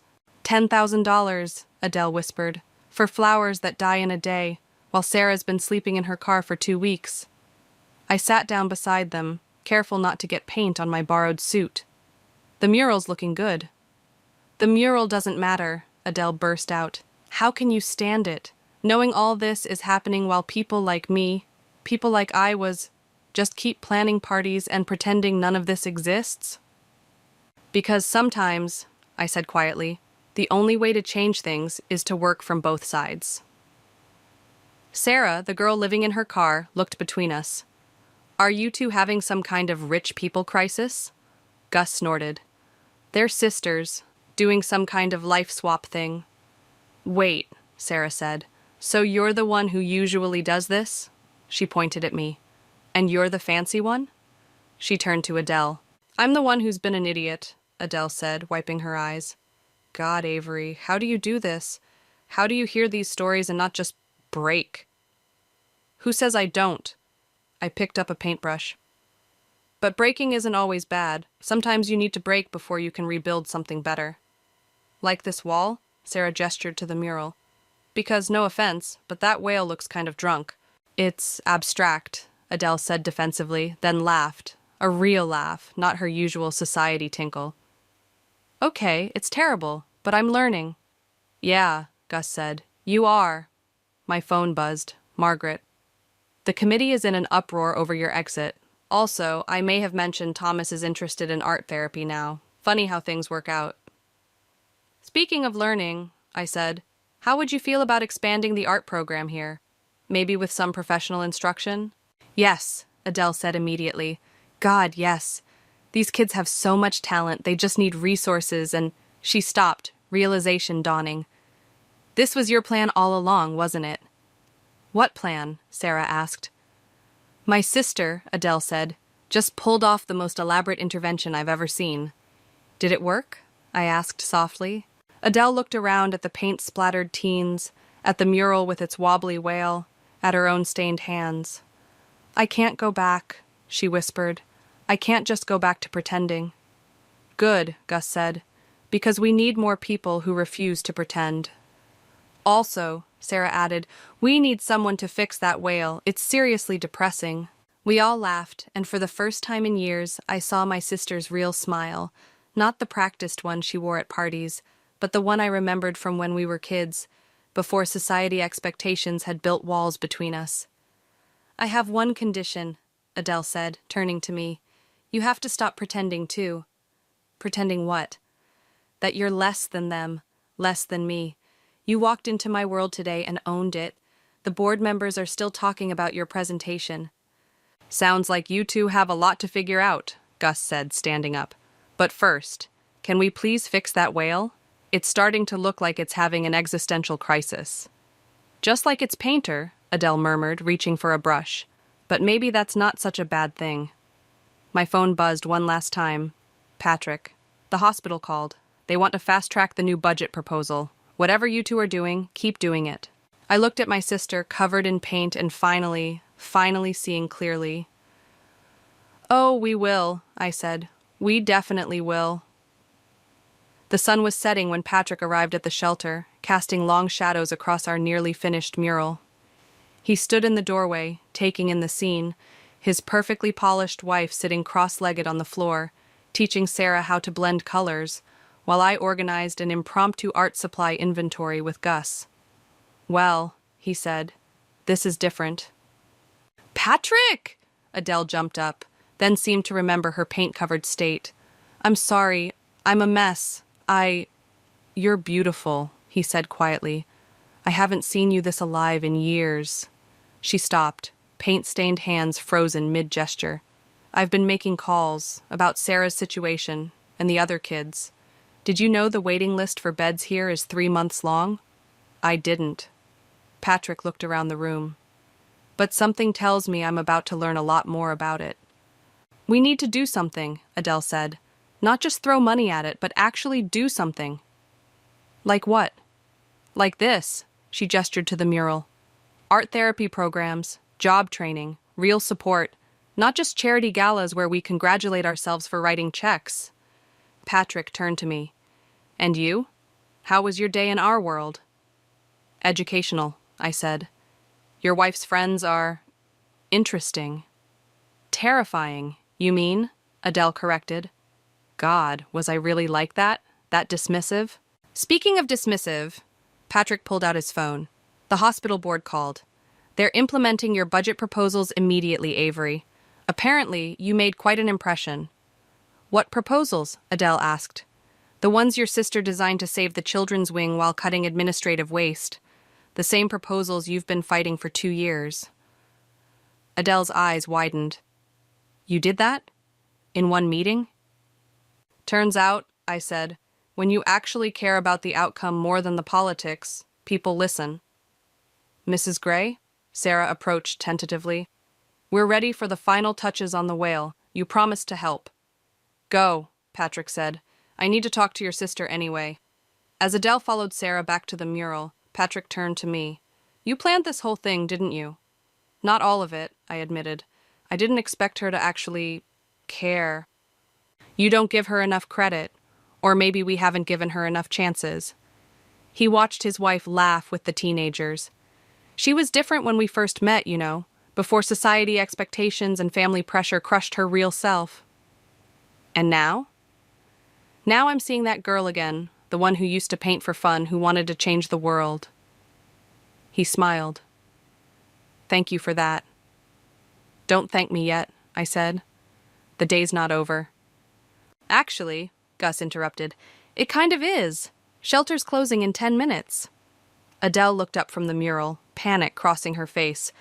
But what about Sarah? Her car? Already handled, Patrick said. I called in a favor. There's a room at the women's shelter across town. Cars waiting outside to take her. Sarah's eyes filled with tears. Really? Really, Patrick confirmed. And tomorrow we're going to start working on a more permanent solution. See? Gus nudged me. Sometimes rich people can be useful. I heard that, Adele called, adding final touches to the whale. And you're right. We can be useful when we actually try. She stepped back, surveying the mural. It's still not perfect. It's not supposed to be, I said. It's supposed to be real. As the kids started cleaning up, Patrick pulled me aside again. There's one more event on Adele's schedule, the sunset cocktail party at the country club. I know, I should get changed. Actually, he smiled, I think it's time for the real Adele to make an appearance, paint stains and all. Adele overheard and froze. You can't be serious. Margaret and the others would see exactly who you've chosen to be, I finished, unless you're not ready for that. She looked down at her paint-covered overalls, then at Sarah packing up her few belongings for the women's shelter, and finally at the mural, imperfect but somehow more beautiful for its flaws. You know what? She said. I think I am ready, but only if you come with me, both versions of us, exactly as we are. Both versions? Gus asked. My sister in her borrowed designer suit, showing she belongs in any world she chooses, Adele said, and me in my paint-stained clothes, finally being real. The society pages will explode, Patrick warned, but he was smiling. Good, Adele and I said simultaneously. As we headed for the door, Sarah called out, Hey, rich people, we turned. Thanks, she said simply, for seeing us. Adele's eyes welled up again. Thank you for helping me see myself. Outside, the sunset painted the sky in colors we'd spent all day trying to capture on the shelter walls. Patrick's driver held the car door open, trying not to react to Adele's appearance. Ready? I asked my sister. She squared her shoulders, paint-stained and proud. Ready to change everything. The country club valet's face was priceless when our car pulled up. Adele stepped out first, paint-stained overalls and all, head held high. I followed in her borrowed designer suit, and Patrick brought up the rear, looking entirely too amused. Mrs. Gray? The valet stammered. Is everything? Everything is perfect, Thomas, Adele said, handing him her keys. How's your mother doing? Still working 2 jobs to put your sister through college? The valet's mouth fell open. In all the years she'd been coming here, she'd never asked about his family before. Inside, conversation stuttered to a halt as we entered the sunset cocktail party. Margaret, bless her scheming heart, recovered first. Adele, darling, she air-kissed my sister's cheek, ignoring the paint smudges. How avant-garde, is this some sort of performance art? Actually, Adele said loudly enough for everyone to hear, this is what reality looks like. When you spend a day actually helping people instead of just talking about it at parties. The silence turned arctic. Patrick stepped forward. Honey, maybe we should... No, Adele cut him off. I need to say this. She grabbed a champagne flute from a passing waiter and clinked it with a spoon. Everyone, I have an announcement to make. Adele, a woman in Chanel whispered urgently, you're having some sort of breakdown. I'm having an awakening, Adele corrected. My sister taught me that today. All eyes turned to me. I straightened my borrowed Valentino and smiled. You all know my sister Avery, Adele continued, the one we've all politely dismissed as the family charity case. Well, today, she ran a hospital board meeting so brilliantly they're implementing her proposals immediately. The same proposals I failed to push through for 2 years. Murmurs rippled through the crowd. Meanwhile, she gestured to her paint-stained clothes. I spent the day at her homeless shelter, where I met actual humans with actual stories that would break your hearts, if you ever bothered to listen. Darling, someone called out, perhaps you've had too much sun. I met a girl today who's been sleeping in her car, Adele's voice cracked, while we spent $10,000 on flowers for last month's gala. Do you know what $10,000 could do at that shelter? Margaret stepped forward. I think what Adele is trying to say is that I'm done, Adele finished. Done pretending, done playing these games. My sister showed me what real impact looks like, and I can't go back to this performance. The crowd shifted uncomfortably. I saw phones being pulled out, society gossip already spreading. So here's my proposal, Adele raised her glass. Instead of next month's gala, we're having an art show, featuring works by the shelter's residents, and every penny goes directly to expanding their programs. You can't be serious, someone scoffed. Watch me. Adele's voice was steel. And if you don't like it, you can find another charity chair. One who's better at pretending none of this matters. Patrick cleared his throat.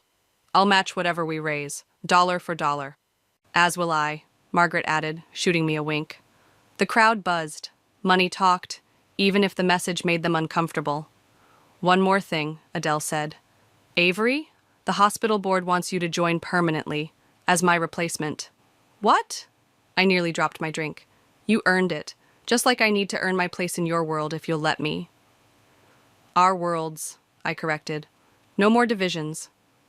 Adele smiled, paint flaking from her cheek. No more divisions. The party dissolved into chaos after that, half the guests fleeing in scandal, the other half clustering around to hear more about the art show plans. Through it all, Adele stood firm, answering questions about the shelter with newfound authority. Well played, Margaret murmured, appearing at my elbow. Though I suspect this wasn't quite what you planned. Not even close, I admitted. I thought she'd break, but I never expected her to. Become real? Margaret smiled. Sometimes the best revenge is giving someone the chance to be their true self. My phone buzzed, a text from Gus. Sarah's settled at the women's shelter. They have an art therapy program. She's already asking about teaching others. I showed the message to Adele, who immediately teared up again. You know, she said, I always thought you were trying to embarrass the family with your charity work. I never realized you were trying to save it. Not save, I corrected. Transform. Mission accomplished, Patrick said, watching as his wife enthusiastically described the shelter's needs to a wealthy donor. The sunset painted the country club windows gold, not unlike the shelter's walls. Two worlds, finally merging into something new. Something real. Ready to go home? I asked Adele. She looked down at her paint-stained clothes, then at the glittering crowd, and smiled. I think I finally am. The morning sun streamed through the shelter's windows as I added the final touches to our newest mural. This one featured a phoenix rising from city buildings, its wings spanning the entire wall. The symbolism's a bit on the nose, don't you think? Adele said, walking in with 2 coffee cups. She handed me one, careful not to drip on her paint-splattered designer overalls, a custom-made set she'd ordered after ruining mine. Says the woman who showed up to the hospital board meeting in a Valentino paint smock. That was different, she protested. I was making a statement. And what a statement it was. I stepped back to survey the mural. Though not as powerful as the donors' faces when Sarah presented her art therapy proposal. That girl's going places, Adele said proudly. The foundation already approved her pilot program for 3 more shelters. The foundation, Adele's latest project, born from that day we switched lives. She'd transformed her society connections into actual change, while I'd learned to navigate boardrooms without losing my soul. Speaking of going places, I nodded toward the door where Gus stood, dressed in a crisp new suit. Ready for your first day of work, Mr. Program Director? Don't remind me, he groaned. I still can't believe you two talked me into this. You talked yourself into it, Adele corrected. We just provided the funding. And the suit, I added. And the office, Adele chimed in. And the... Okay, Gus laughed. I get it. You're both terrible influences. Patrick appeared behind him carrying boxes of art supplies. The terrible influences who just got city approval for the youth housing project. Really? I turned to Adele. You didn't tell me. I wanted to surprise you, she said. Consider it payback for all your surprises. Does this mean I have to switch lives with you again? God, no, she shuddered. Once was enough. Though, she looked around the shelter's transformed space. Maybe we needed that once. Sarah burst through the door, waving a paper. I got in. The art therapy certification program, they accepted me. Adele rushed to hug her, not caring about the paint transfer. Of course they did. Did you show them your portfolio? The one with the drunk whale? Never. Hey, Adele protested. That whale had character. That whale had issues, Gus corrected. Just like we all did. Patrick checked his watch. Ladies, the press conference starts in an hour. Should we head over? Ah, yes, the press conference. Where we'd announce the merger of Adele's foundation with my shelter programs, creating something entirely new, something real. Just let me change first, Adele said. Don't you dare, I warned. Paint-stained overalls or nothing. Fine, she sighed dramatically, but you have to wear the Valentino. Deal. As the others headed out, Adele held me back. You know, I never thanked you properly. For what? Humiliating you? Forcing you to paint badly? Making you cry in a supply closet? For seeing me, she said quietly. The real me, buried under all that pretense. For giving me a chance to be more than what everyone expected. You did the same for me, I pointed out. All those society doors that were closed? You didn't just open them, you knocked them down. We make a good team. A terrifying team, according to Margaret. Margaret's just mad because we're actually getting things done instead of just talking about it at parties. Through the window, we could see Sarah showing Gus her acceptance letter, Patrick beaming proudly, and a group of teens starting work on a new mural section. You know what the best revenge is? I asked. Living well? No, I smiled. It's watching the person who hurt you become better because of what you did. Watching them grow into someone you're proud to know. Even if that person was a stuck-up, pretentious, society-obsessed big sister. Especially then. Adele linked her arm through mine.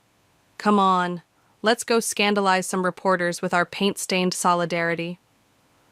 As we walked out into the sunshine, I thought about that day that changed everything.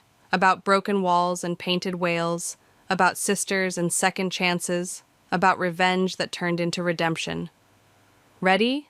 Adele asked at the car. I looked at my sister, really looked at her, paint in her hair, determination in her eyes, and not a trace of that society mask she used to wear. Ready, I said, because sometimes the best endings aren't endings at all. They're beginnings in disguise, painted in colors we never knew we had, telling stories we never knew we could tell.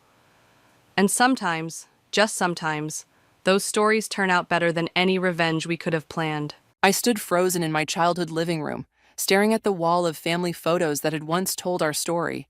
Now they told lies. Where I should have been, standing beside Trinity at her high school graduation, laughing with Mom and Dad at Christmas dinner, hugging Grandma on her 80th birthday, there were only awkward gaps or carefully cropped edges. Someone had systematically erased me from our family's visual history. My name is Ainsley, and this is what betrayal looks like in the digital age. Not just stealing your husband, but photoshopping you out of existence. Sweetheart, you made it. Mom rushed forward to hug me, her perfume familiar and suffocating. We weren't sure you'd come. Almost didn't, I admitted, my eyes still fixed on the altered photos. Interesting redecorating you've done. Mom followed my gaze and had the decency to look uncomfortable. Oh, those... Trinity thought, well, she just wanted to pretend I never existed. The words came out sharper than I intended. Don't be dramatic, Ains. Dad appeared from the kitchen, trying to diffuse the tension with his trademark grin. Come have some coffee. Your sister should be here soon. With Marshall? I asked, though I already knew the answer. The silence was confirmation enough. I followed them to the kitchen, where the table was set for 6, the perfect nuclear family they'd become without me. The morning sun streamed through the windows, highlighting the fresh flowers and pristine tablecloth. Everything looked perfect, just like the doctored photos. "How's work?" Dad asked, pouring coffee into my favorite mug. At least they'd kept that. "Good. Really good, actually. The front door opened and familiar voices drifted in. My stomach clenched. "We're here," Trinity's sing-song voice called out. "Sorry we're late." I gripped my mug tighter as they entered the kitchen. Trinity, my baby sister, looking effortlessly beautiful in a floral dress. And Marshall, my ex-husband, now her husband, wearing the watch I'd given him for our first anniversary. "Ainsley." Trinity's smile faltered slightly. "You came." Apparently I'm the only thing that can't be edited out of real life. Marshall at least had the grace to look away. Trinity's face flushed. "I don't know what you're talking about." "The photos, Trinity.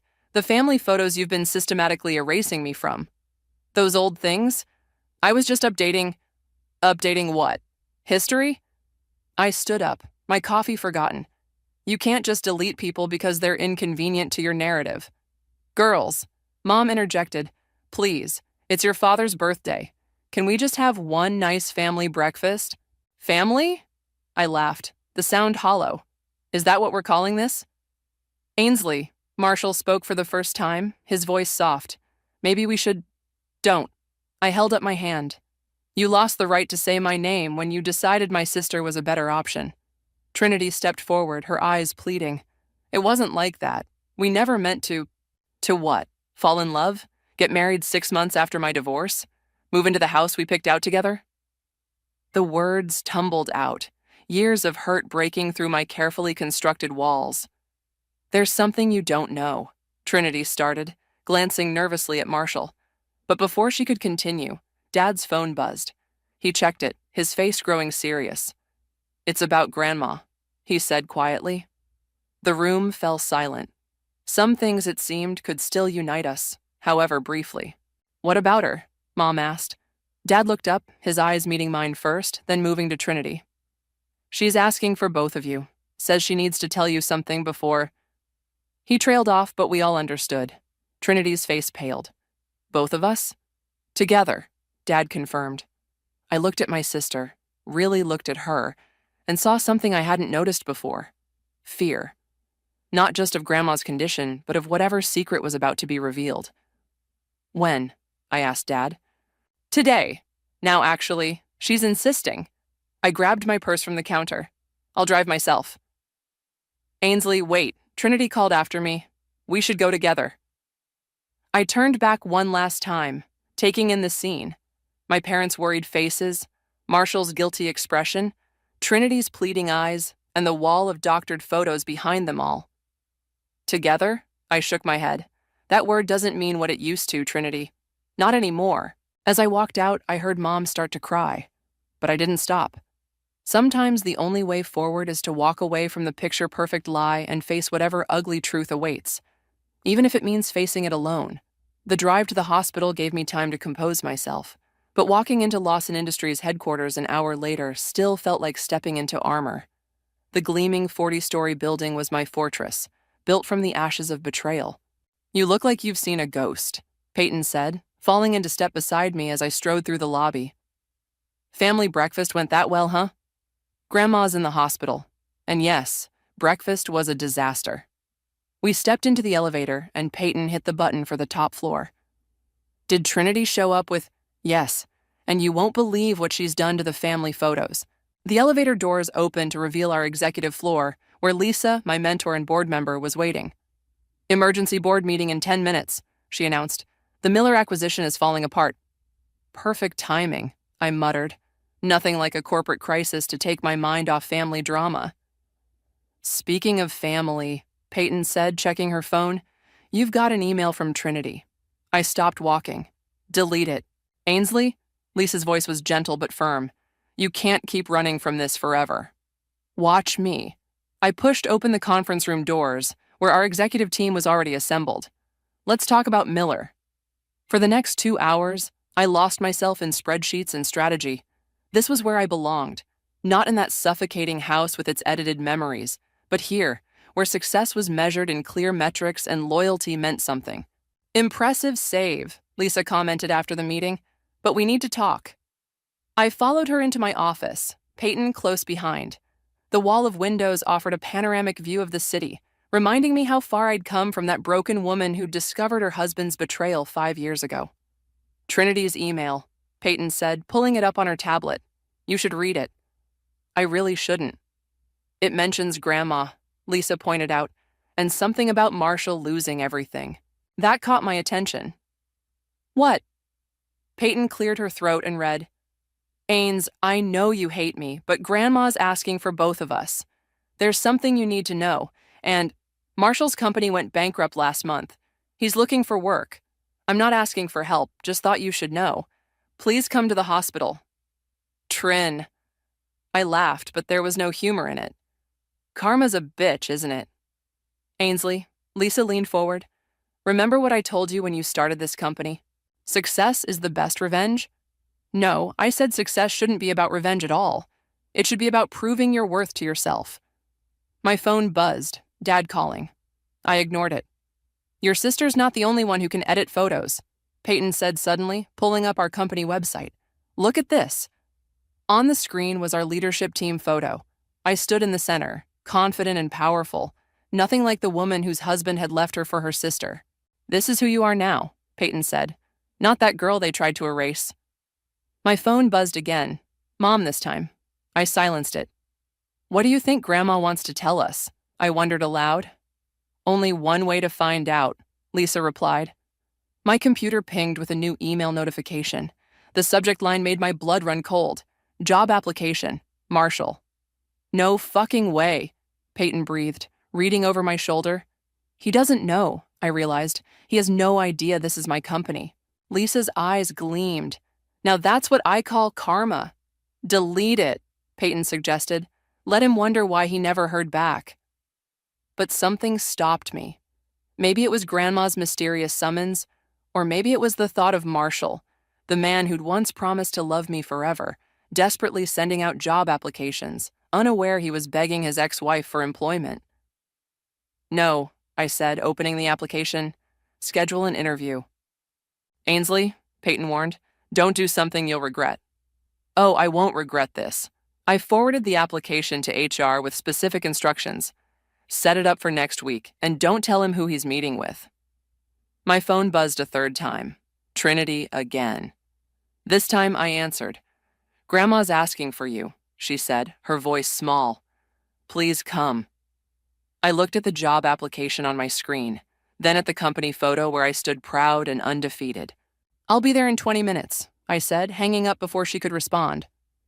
Want company? Peyton offered. No. I grabbed my purse. But keep that interview time open next week. I want to handle it personally. As I headed for the elevator, Lisa called after me.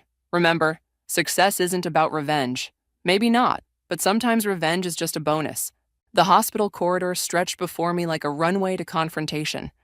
Trinity sat outside Grandma's room, her designer dress replaced by wrinkled jeans and a sweater that had seen better days. She looked up as my heels clicked against the linoleum.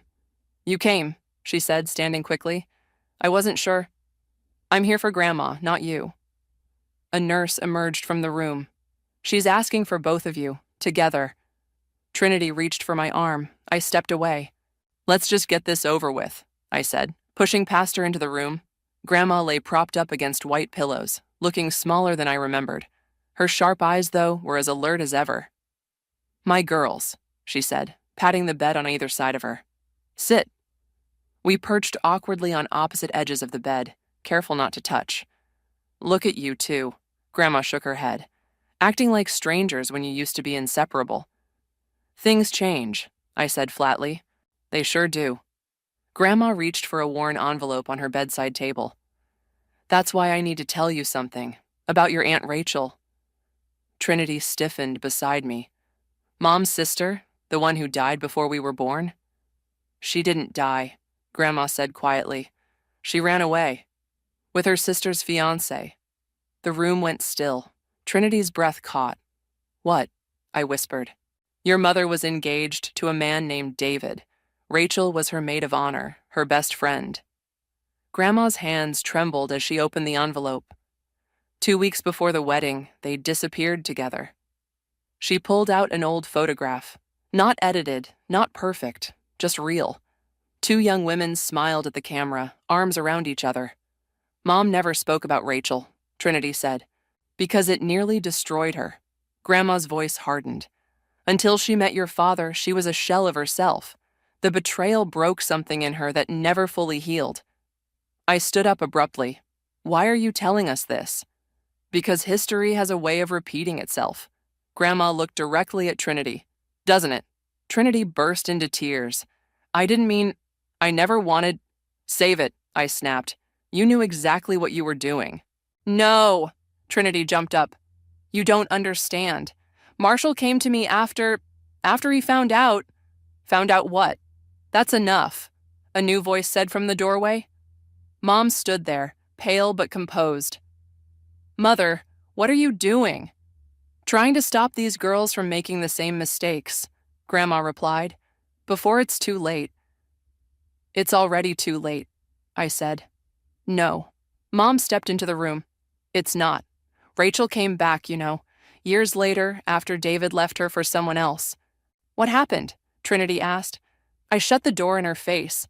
Mom's voice was flat, and I've regretted it every day since. My phone buzzed. A text from Peyton. Marshall's interview confirmed for Tuesday. Sure you want to do this? Ainsley? Trinity touched my arm. There's something else you need to know. About Marshall. About why he really... Stop. I pulled away. I don't care anymore. What's done is done. But, Ms. Lawson? A nurse appeared.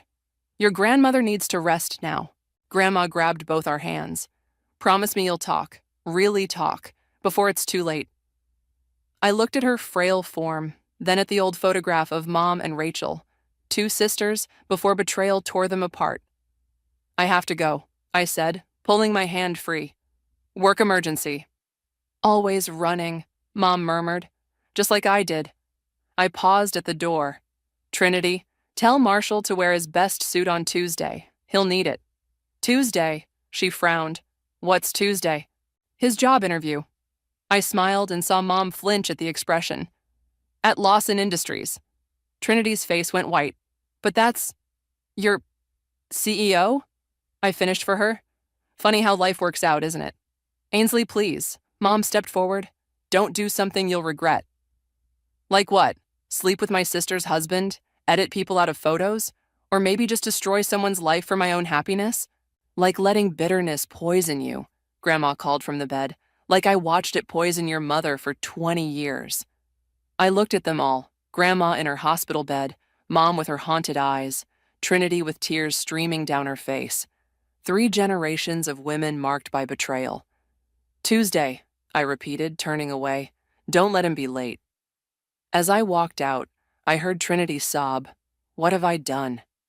What indeed, little sister? What indeed? The next few days passed in a blur of meetings and spreadsheets, but Monday evening found me still at my desk, staring at Marshall's resume. His career trajectory told its own story, from rising star to desperate job seeker. You're obsessing, Peyton said, dropping a stack of files on my desk. And you haven't told me what happened at the hospital. Nothing happened. I closed the resume. Just family drama and old secrets. Speaking of secrets, Peyton hesitated. HR did some digging on Marshall's company. The bankruptcy wasn't just bad luck. There were irregularities.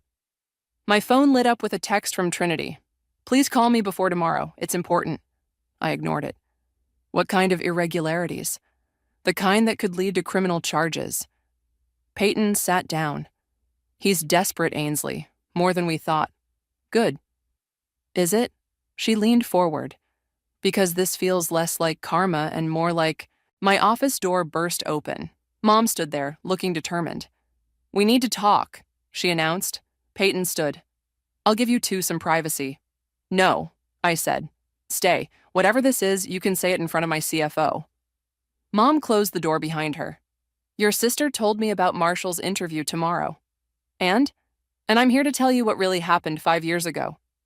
She pulled out her phone, scrolled briefly, then placed it on my desk. Read it. The screen showed an email chain between Marshall and Trinity from 5 years ago. The first email was dated 3 weeks before I discovered their affair. "I can't do this anymore," Marshall had written. "She needs to know the truth." Trinity's response: "If you tell her, I'll tell everyone what really happened with the company money. Is that what you want?" My hands started shaking. "What is this?" "Keep reading," Mom said quietly. The emails continued, showing a pattern of blackmail. Trinity threatening to expose something, Marshall begging her to stop. The final email, sent the day before I caught them together. "Fine, you win, but this will destroy her." "I don't understand," I whispered. "Trinity discovered Marshall had embezzled money from his first company," Mom explained. "She used it to force him to leave you for her." Peyton swore under her breath. "Why?" I looked at Mom. Why would she do that? Because she was in love with him, had been since college, and she thought... Mom's voice cracked. "She thought if she could just get him away from you, he'd love her back." "Did he?" "No." Mom sat heavily in a chair. "He's been miserable for 5 years. They both have." My phone buzzed again. Another text from Trinity. "I'm sorry for everything. Please let me explain." "So tomorrow," Peyton said slowly, "when he comes in for the interview, he'll be walking into a trap," Mom finished, "just like Trinity trapped him 5 years ago." I stood up, walking to the window. The city lights blurred through unshed tears. "You know what's funny?" I said. "I've spent 5 years building this company, becoming someone powerful enough that I could never be hurt like that again. And now you have the power to destroy them both," Peyton said. "Just like Rachel destroyed me," Mom added quietly, "and I destroyed her right back by cutting her out of our lives forever." My phone rang. Trinity again. This time, I answered. "Stop calling. Please," she sobbed. "I know what I did was unforgivable. But Marshall, he's not a bad person. He was trying to save his father's company. The money, he paid it all back. Why are you telling me this now? Because I can't watch you become what I was. Someone so consumed by wanting something that they'd destroy anyone to get it." I hung up. "The interview's in 12 hours, Peyton said. "What do you want to do?" Mom stood. "Before you decide, look at this." She pulled out another photo, not edited this time. It showed Trinity and me as children, laughing in the backyard sprinkler. "This is who you were before betrayal changed you both. The question is, who do you want to be now?" I stared at the photo for a long moment. Then I picked up my phone and dialed. "Trinity, meet me at the coffee shop across from my office. In an hour. Bring Marshall." "Ainsley, just be there." After hanging up, I turned to Peyton. "Cancel tomorrow's interview, but keep his resume on file." "You're letting them off the hook?" she asked. "No." I looked at the childhood photo again. "I'm letting myself off the hook. 5 years of hating them has been exhausting." Mom hugged me, and for the first time in years, I let her. "Besides," I added, pulling away, "success really is the best revenge, and I've already won." The coffee shop was nearly empty when I arrived. Through the window, I could see Trinity and Marshall already seated in a corner booth, both looking like they were awaiting execution. "Good. Want backup?" Peyton asked, standing beside me. "No, this is something I need to do alone." The bell chimed as I entered. Trinity's head snapped up, and Marshall looked exactly like he had the day I caught them together, guilty, trapped, and somehow relieved. "Ainsley," Trinity started to stand. "Stay seated." I slid into the booth across from them, placing a manila folder on the table. "We have a lot to discuss." A waitress approached. "Can I get you anything?" "Just black coffee, thanks." I turned back to them. "So, blackmail." Marshall flinched. Trinity grabbed his hand. "I can explain," she began. "No need." I opened the folder.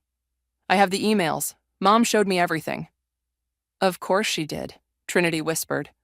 "The embezzlement," I continued, looking at Marshall. "Was it worth it?" He shook his head. "My father's company was failing. I thought I could fix it, pay it back before anyone noticed. But Trinity found out and decided to use it to steal my husband." I smiled without warmth. How romantic. I was obsessed, Trinity's voice cracked. With both of you, really. Your perfect marriage, your perfect life. I convinced myself if I could just have what you had. How did that work out? Marshall pulled his hand away from Trinity's. 5 years of misery for everyone. The waitress brought my coffee. I took a sip, letting the silence stretch. The interview tomorrow, Marshall said finally. Is it still canceled? I pulled out another document. But I have a different proposition. Trinity leaned forward. What kind of proposition? A contract. My company will acquire what's left of Marshall's business, absorbing its debts and assets. You'll have a junior position in our finance department. Not directly under me, of course. Marshall's eyes widened. Why would you? Because watching you fail isn't enough anymore. I pushed the contract toward him. I want you to succeed, under my terms, in my company, knowing every day that your success depends on my generosity. That's cruel, Trinity whispered. Crueler than blackmail, than stealing your sister's husband? I turned to her. Don't worry, I have something for you too. I pulled out an envelope and slid it across the table. Trinity opened it with trembling hands. Inside were all the original family photos, the ones she'd edited me out of. Mom gave them to me, I explained. I want you to put them back. All of them. Stop pretending I never existed. Tears rolled down Trinity's cheeks. I'm so sorry. I was so wrong. About everything. I know. I took another sip of coffee. That's why I'm not pressing charges about the blackmail. That's why I'm offering Marshall a way out of his mess. Because I'm done letting your mistakes control my life. Marshall picked up the contract. This is more than generous. It's not generosity, it's business. I stood up. You have until tomorrow to decide. Oh, and Trinity? She looked up, mascara streaking her face. Grandma's being discharged tomorrow. I'm hosting a family dinner to celebrate. You're both invited. Really? Hope flickered in her eyes. On one condition. I pulled out my phone and opened the camera. Take a picture with me, right now. No editing, no pretending, just reality. Trinity practically leaped out of the booth, wrapping her arms around me as I held up the phone. Marshall watched, a sad smile on his face. Smile, I said and clicked. The photo wasn't perfect. Trinity's makeup was smeared, my coffee cup was in the frame, and you could see Marshall's dejected figure in the background. But it was real. Send that to Mom, I told Trinity. Let her know what time to come tomorrow. As I gathered my things, Marshall spoke up. Ainsley, thank you. Not just for the job, but for not destroying us when you could have. I didn't do it for you. I shouldered my bag. I did it because carrying around all that hate was exhausting.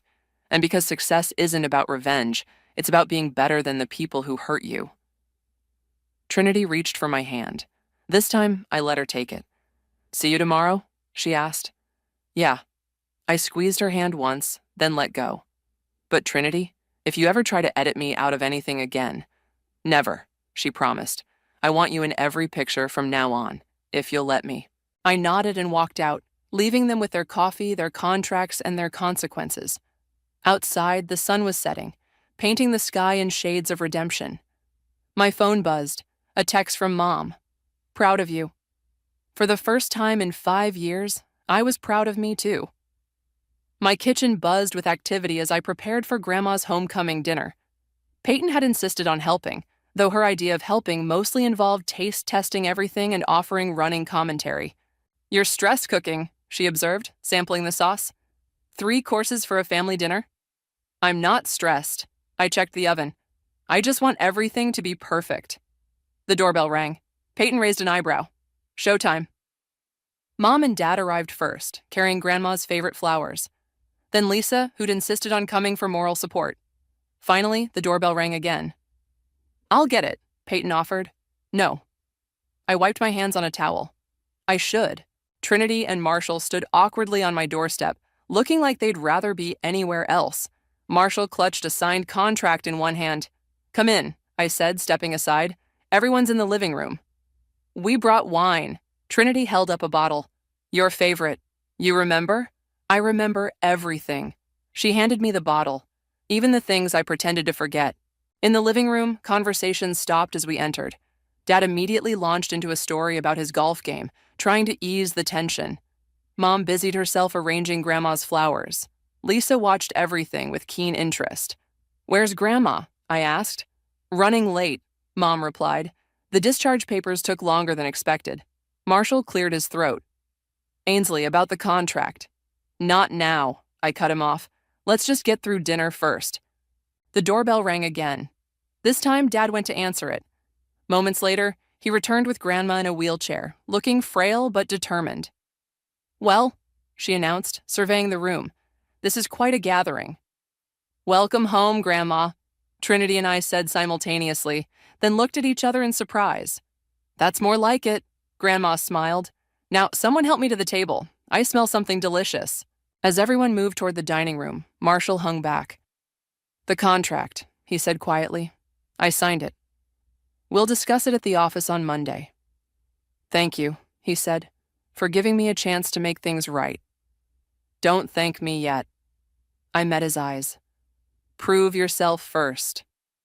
At the table, I deliberately seated Trinity and Marshall opposite each other, with empty chairs between them.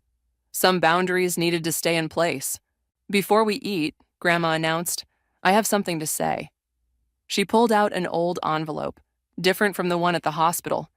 "Trinity, Ainsley, your mother doesn't know I have these." Mom frowned. "Have what?" "Letters," Grandma said. "From Rachel. One every year for 20 years. The room went silent. Mom's face drained of color. "She never stopped trying to make amends," Grandma continued, "even when her letters went unanswered, even when she was dying." "Dying," Mom whispered.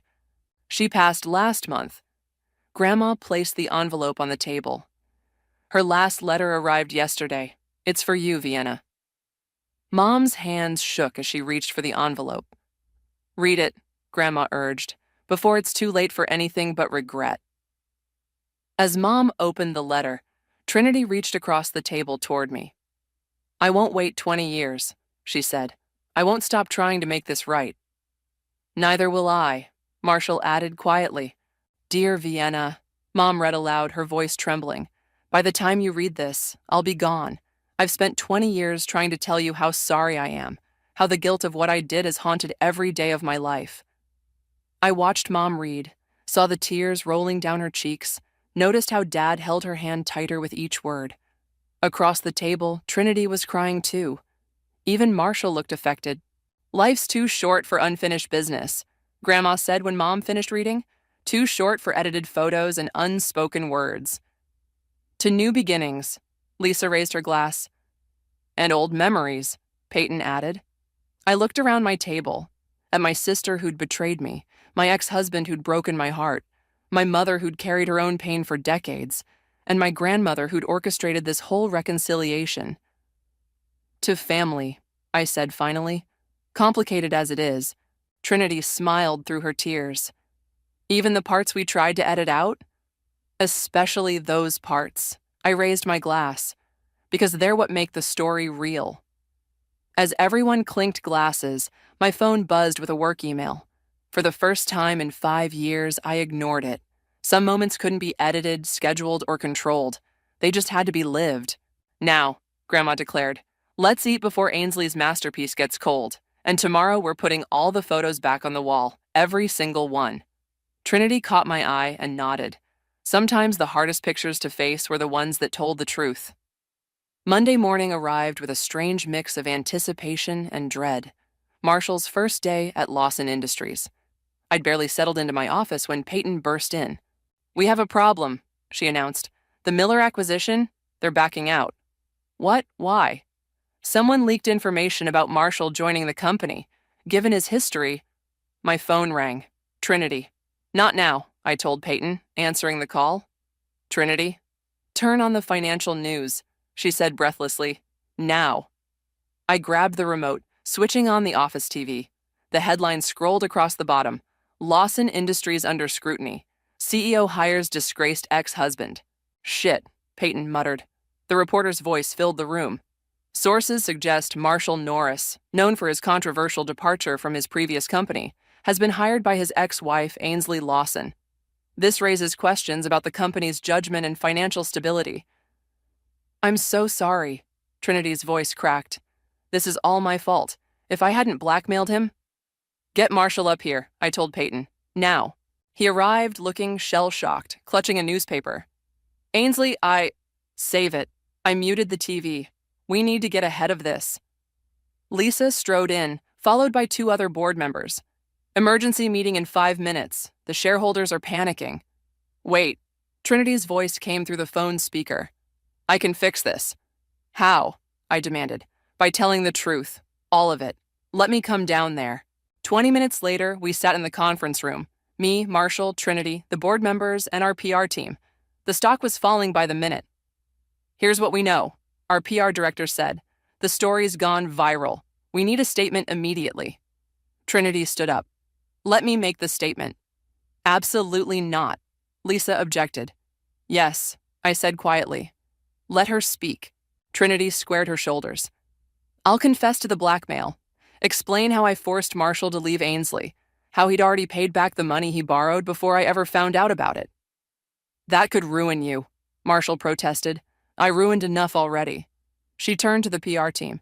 Set up a press conference. Today. It won't be enough, Lisa warned. We need more.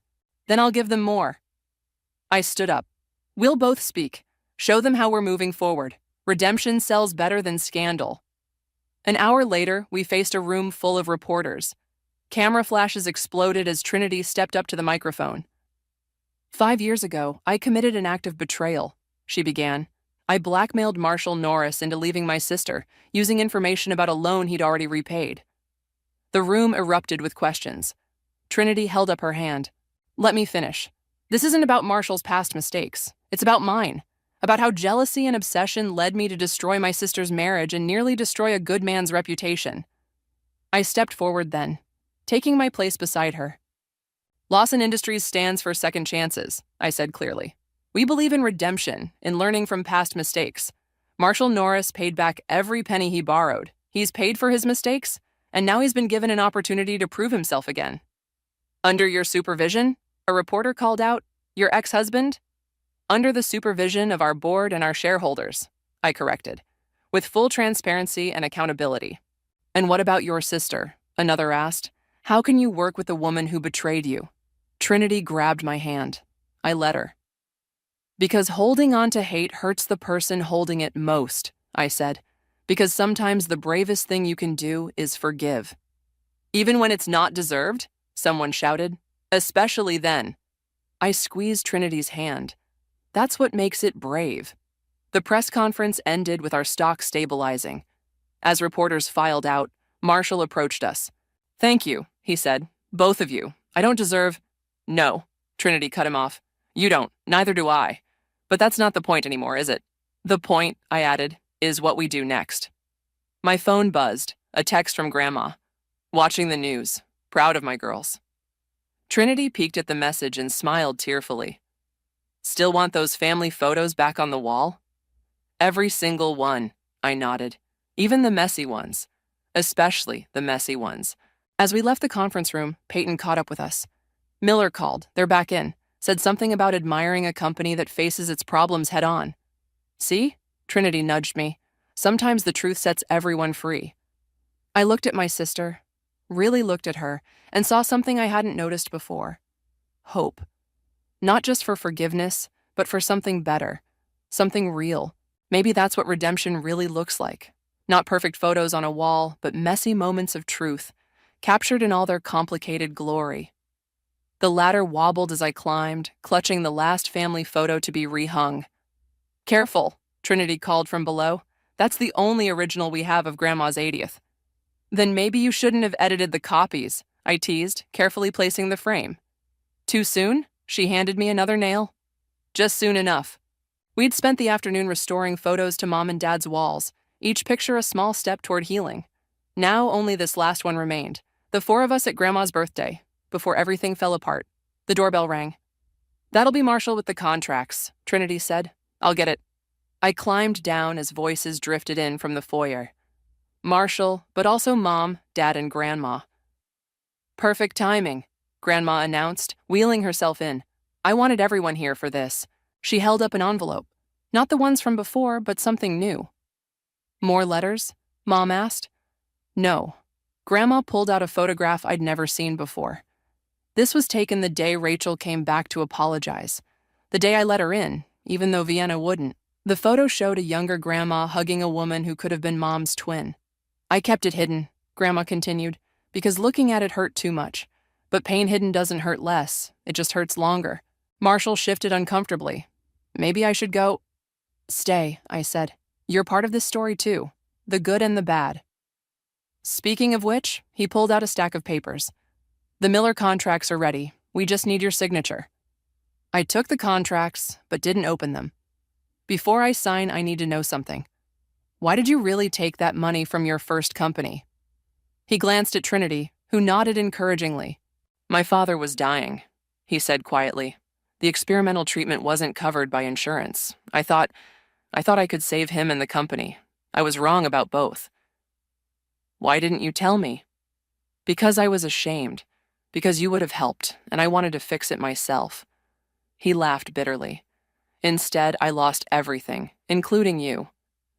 Not everything, Trinity said. Not anymore. Dad cleared his throat. While we're all being honest, Vienna, show them. Mom pulled out her phone, hands shaking slightly. I called Rachel's daughter yesterday. We talked for hours. She's coming to visit next week. Really? Grandma's eyes filled with tears. Life's too short for edited photos and edited families, Mom said. You taught me that. I picked up a pen and signed the Miller contracts to new chapters. Speaking of new chapters, Trinity reached into her purse. I have something to show you all. She pulled out a small ultrasound photo. The room went silent. I'm pregnant, she said softly. And before anyone asks, no, it's not Marshall's. I've been seeing someone, a good man who knows everything about my past and loves me anyway. Marshall smiled, genuinely smiled. I'm happy for you, Trin. Me too, I surprised myself by saying. You'll be a great mom. Better than I was a sister, she said. But I'm working on that too. Grandma wheeled over to the wall of photos. Look at that. All back where they belong. No more gaps, no more editing. No more pretending, I agreed. Just family, Dad added. Messy and complicated and real. My phone buzzed. Peyton, Miller deal is done. Stock's up 15%. Karma's got nothing on success. I showed Trinity the message. She laughed. Remember when you were going to use that interview to destroy Marshall? Remember when you used blackmail to steal my husband? Too soon? She asked again. Just soon enough, I repeated, but this time we both laughed. Grandma held up her camera. One more for the wall? We gathered together. Mom and Dad, Trinity and Marshall, me and Grandma. No perfect poses, no forced smiles. Just us, in all our complicated glory. Wait, Trinity said before Grandma clicked. Ainsley, I need you to know something. I'm naming her Rachel, after the aunt who taught us that it's never too late to make things right. The camera flashed, capturing my tears. Trinity's smile, Marshall's relief, Mom's joy, Dad's pride, and Grandma's knowing look. Later, when we hung that photo, I realized something.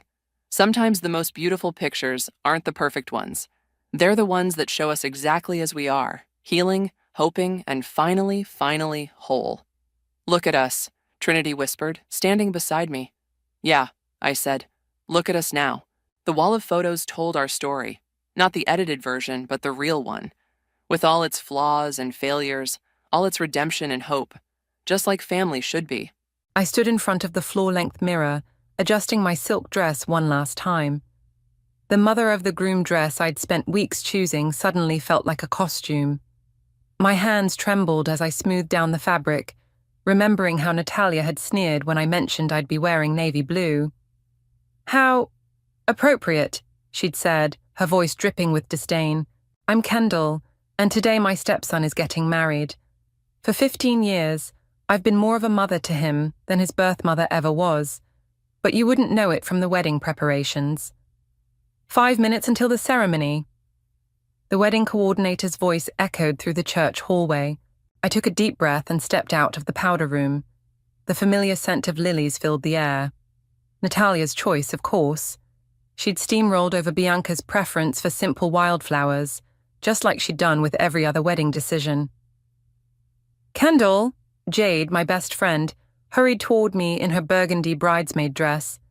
"You look stunning." "Thanks," I whispered, forcing a smile. "Have you seen Liam? He's with his mother." The way Jade emphasized mother made my stomach clench. "They're in the bride's room." Of course they were. I'd learned to expect these little exclusions over the years, but today they stung more than usual.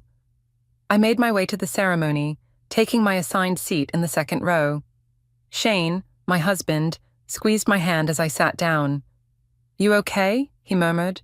Before I could answer, the music started. Bianca looked radiant walking down the aisle, but my eyes were fixed on Liam, my boy.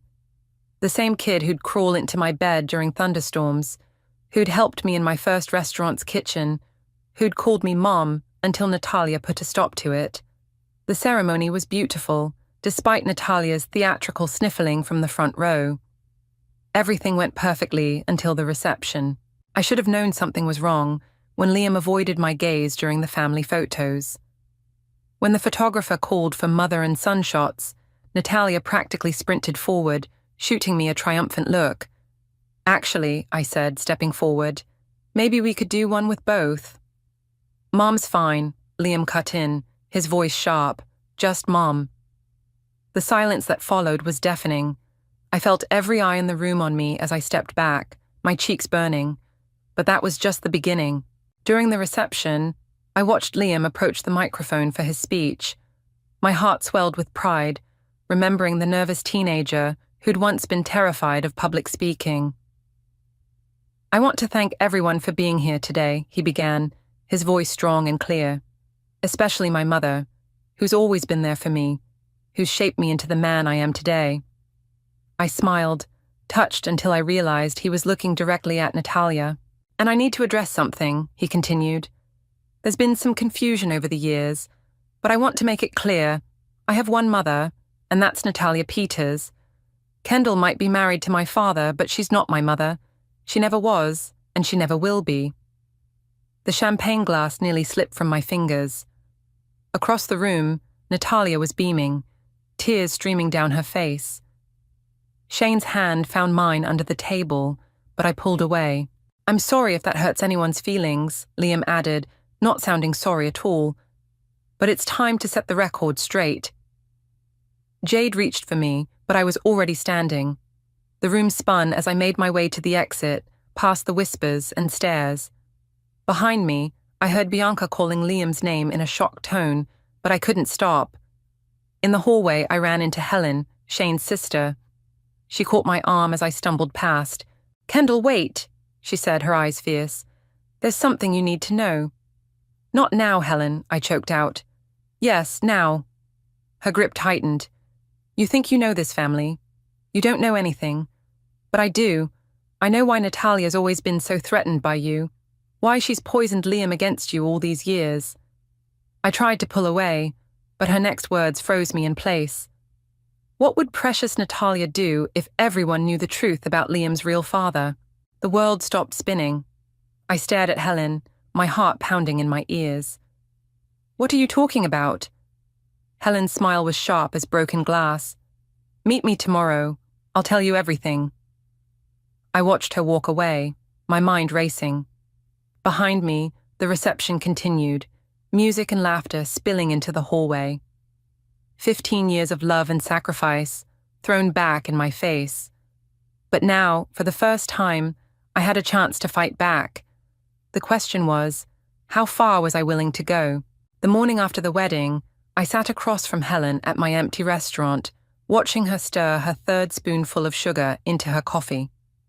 The place wouldn't open for hours, but I couldn't risk being overheard.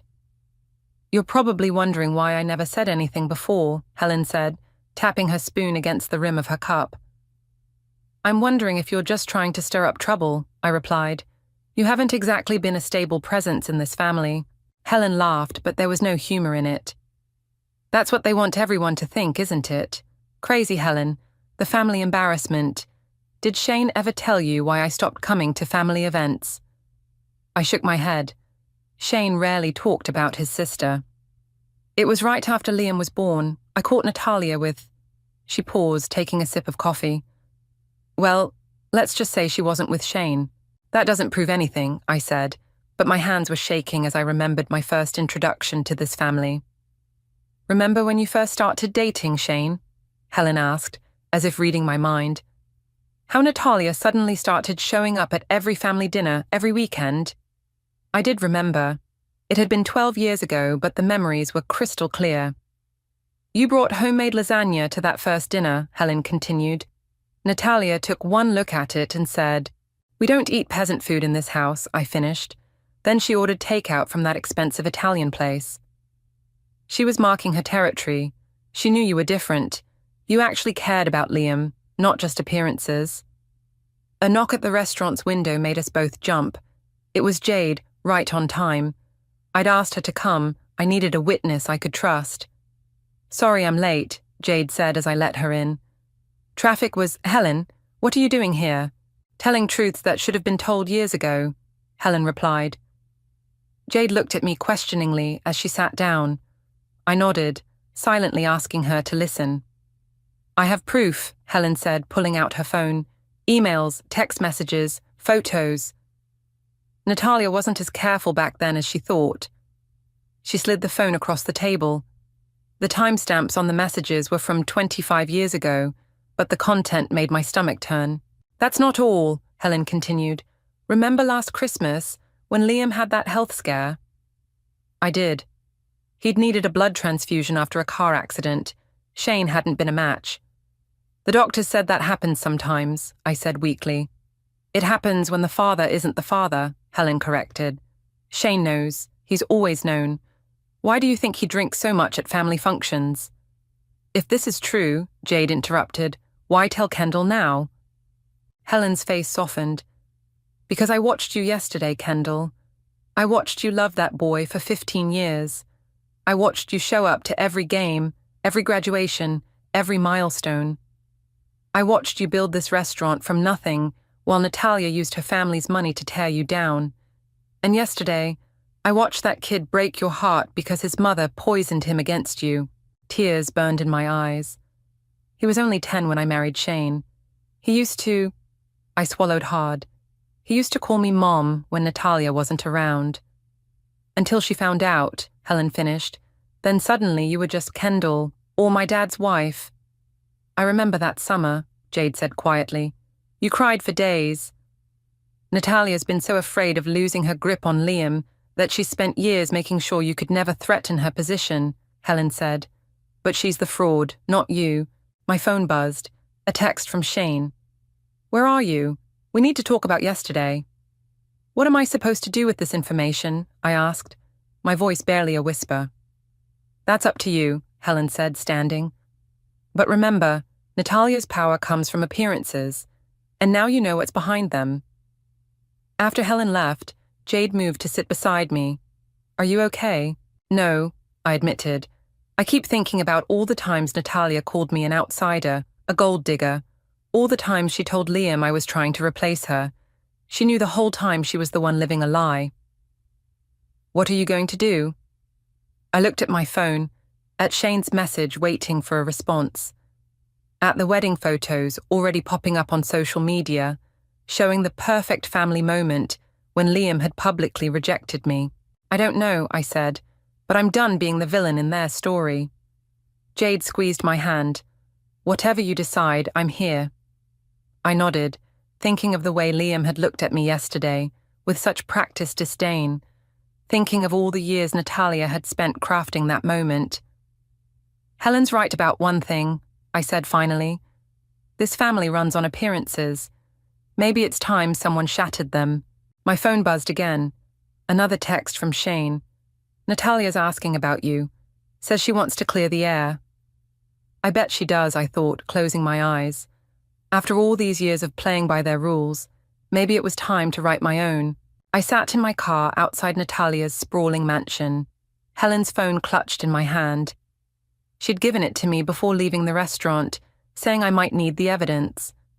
Now, watching Natalia's silhouette move behind gauzy curtains, I felt my resolve strengthen. The front door opened before I could knock.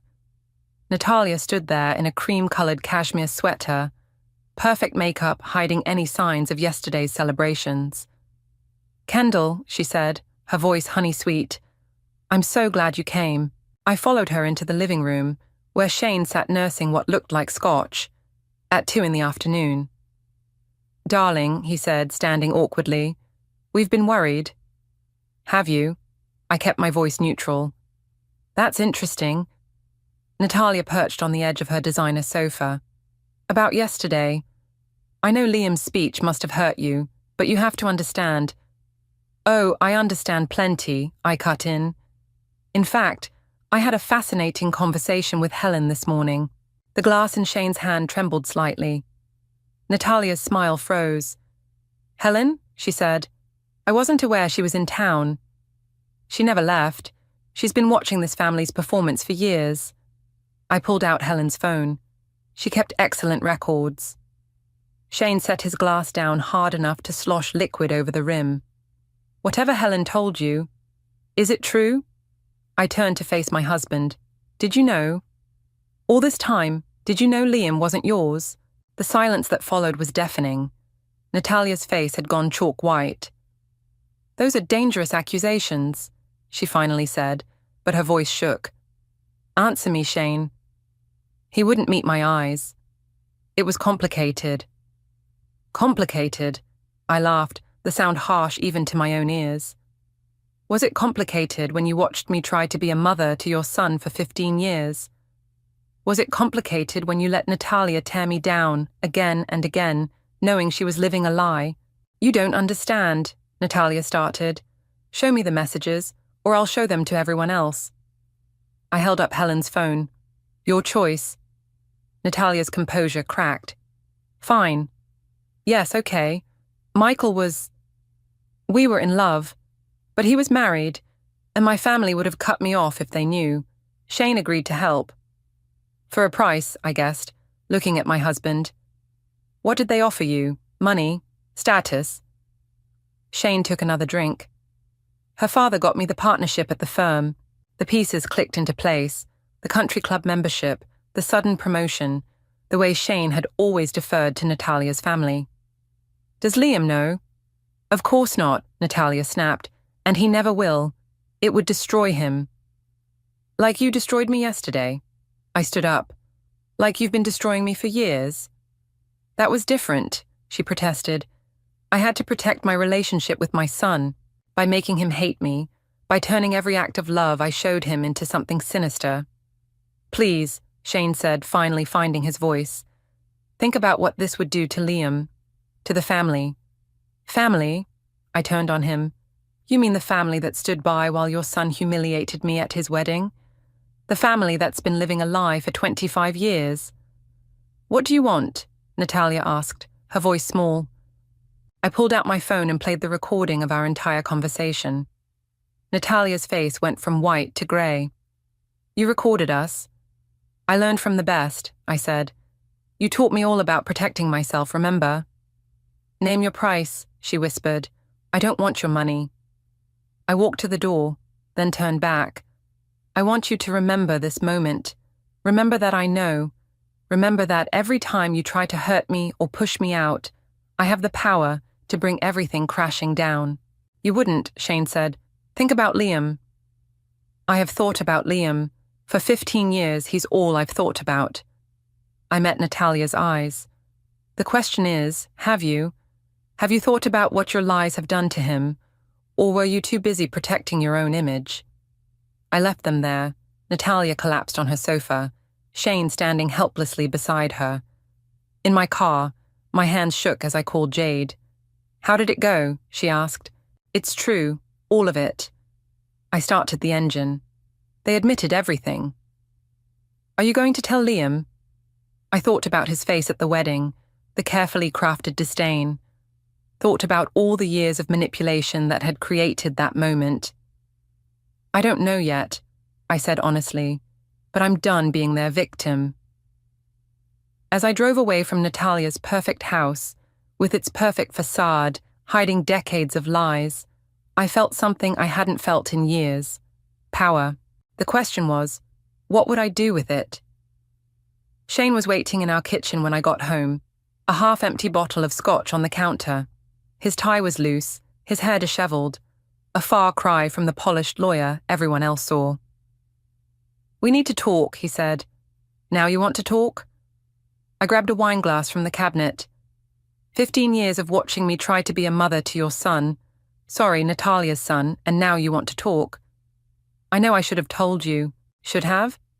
The wine bottle clinked hard against the glass. You watched me build a relationship with Liam. You watched Natalia systematically destroy it. And you said nothing. It wasn't that simple. Stop saying that. The glass slammed down on the counter. It was exactly that simple. You chose money and status over honesty, over me. Shane ran his hands through his hair. What do you want me to say? That I was a coward? Fine, I was a coward. I still am. At least you're finally being honest. Kendall, please. He reached for me, but I stepped back. Whatever you're planning to do with that recording, you mean like what Natalia's been doing to me for years, manipulating, threatening. This is different. Why? Because it's happening to you. The doorbell rang. Through the glass, I saw Liam standing on our porch. Shane's face went pale. Don't, he whispered. I opened the door. Liam stood there in his honeymoon clothes, looking uncertain. Can we talk? He asked. I stepped aside to let him in. He noticed Shane and frowned. Dad? What are you doing here? I live here, Shane said weakly. You're supposed to be at the airport with Mom, seeing us off. Liam's eyes narrowed. What's going on? I poured another glass of wine, sliding it across the counter to Liam. Interesting choice of words. Mom. Don't, Shane warned again. Don't what? Liam looked between us. What's happening? Your father and I were just discussing family, I said. Specifically, how far people will go to protect their image of a perfect one. If this is about what I said at the wedding, it's about what everyone's been saying, and not saying, for 25 years. Shane stepped forward. Kendall, think about what you're doing. Like you thought about what you were doing when you married me without telling me the truth. What truth? Liam demanded.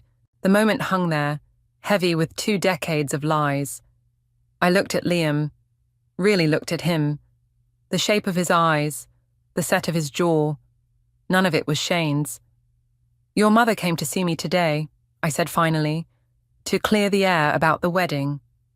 She told me she was going to apologize, Liam said, for how things got out of hand. I laughed. Is that what she called it? Things getting out of hand? Kendall, Shane pleaded. No. I turned to Liam.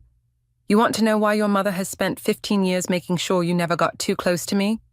Why she's been so desperate to maintain control? Stop, Shane said, but his voice was weak. Because she's been protecting her biggest lie. I pulled out my phone. Want to hear it? Don't do this, Shane whispered. Liam's face had gone still. Play it. I pressed play. Natalia's voice filled the kitchen, confessing everything.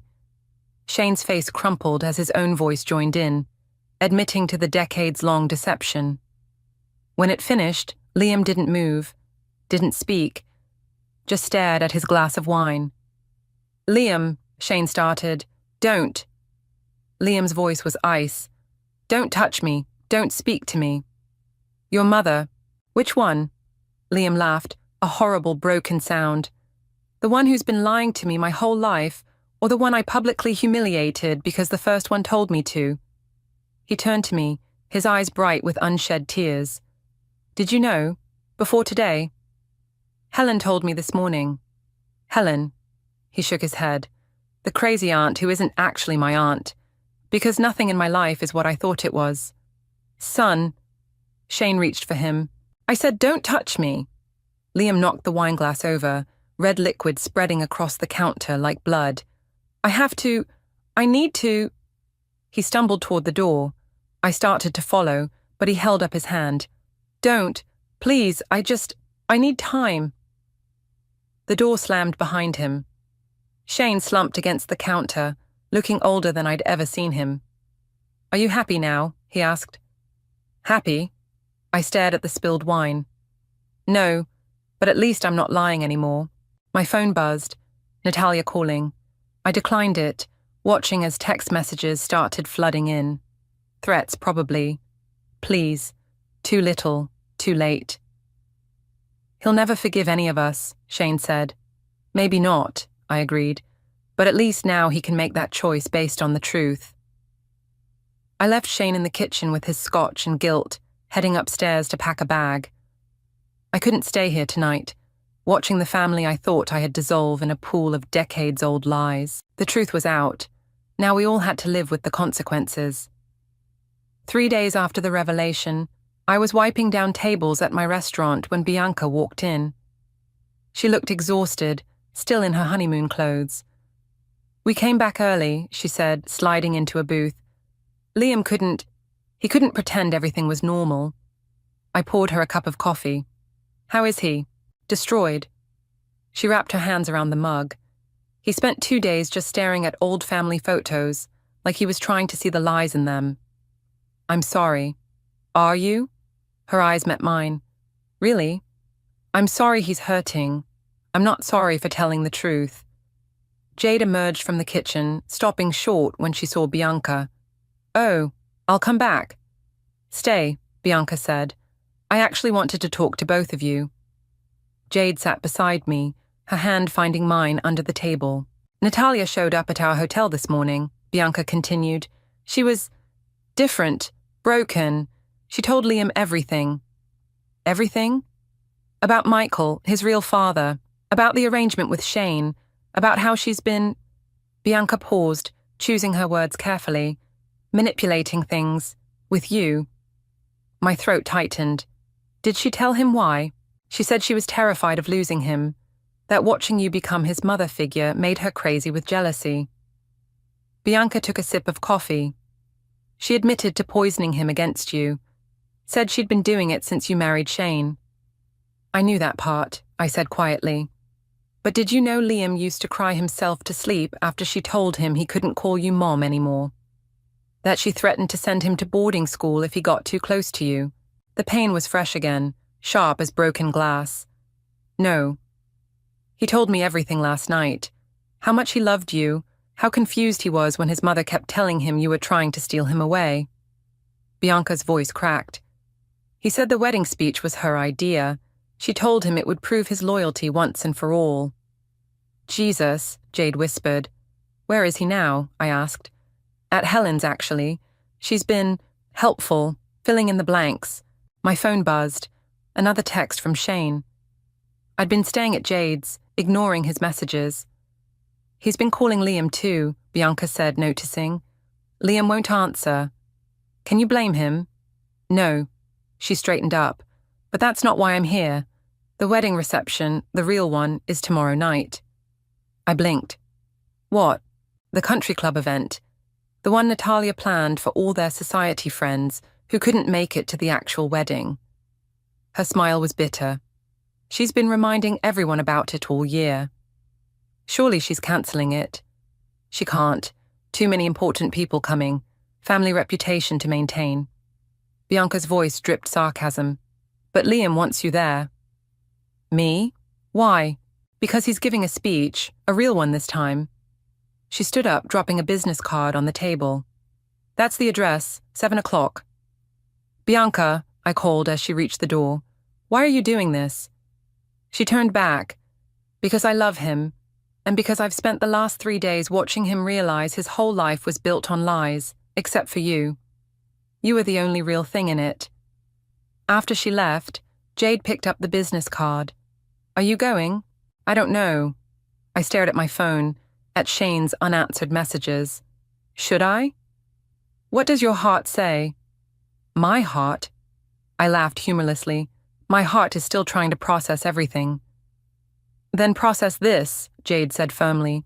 That boy is drowning in lies and betrayal. He needs something real to hold on to. I'm the one who blew his world apart. No, honey, you're the one who finally let the truth in. My phone buzzed again, Natalia this time. The text was short. Please come tomorrow. Let him say what he needs to say. It could be another trap, I said. Could be, Jade agreed, but it could also be a chance for healing. I thought about Liam as a child, crawling into my bed during storms, about teaching him to cook in this very kitchen, about all the love I'd given freely, never expecting anything in return. "If I go," I said slowly, "will you come with me? Try and stop me." Jade squeezed my hand. "Besides, someone needs to keep you from dumping wine on Natalia's designer dress." That was one time. The Christmas party of 2019, I remember it well. We laughed, and for a moment, the weight lifted. Then my phone buzzed one more time. A text from Liam himself, the first since that night in my kitchen. "I understand if you don't come tomorrow, but I hope you do. I have things I need to say. Things I should have said years ago." I showed Jade the message. "Well," she said, "looks like we need to find you something to wear." I nodded, my heart racing. Tomorrow night I'd walk back into the lion's den. But this time, I wouldn't be walking in blind. This time, I had the truth on my side.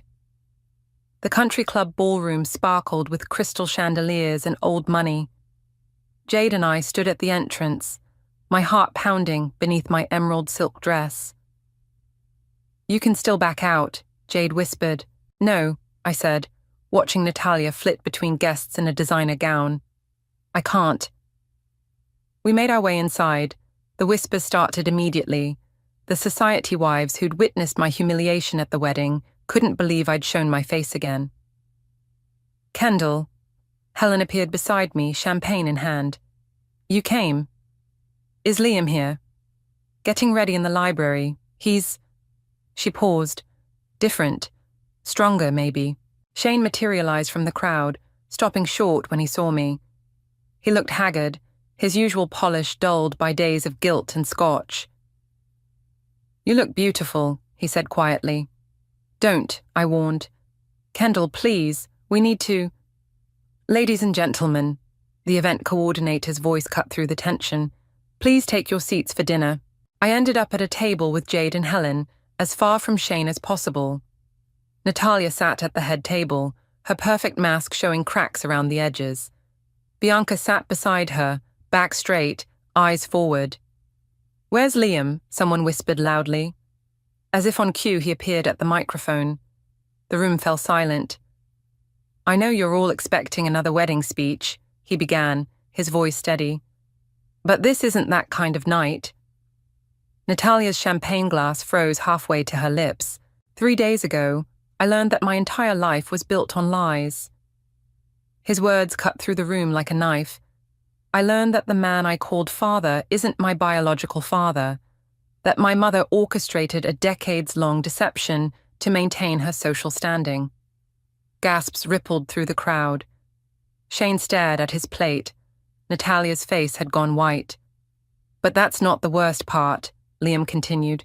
"The worst part is what those lies made me do, what they made me become." His eyes found mine across the room. "Kendall," he said, and my heart stopped. "When I was 10 years old, you came into my life. You taught me to cook. You helped me with my science projects. You showed up to every game, every performance, every moment that mattered." Tears pricked at my eyes.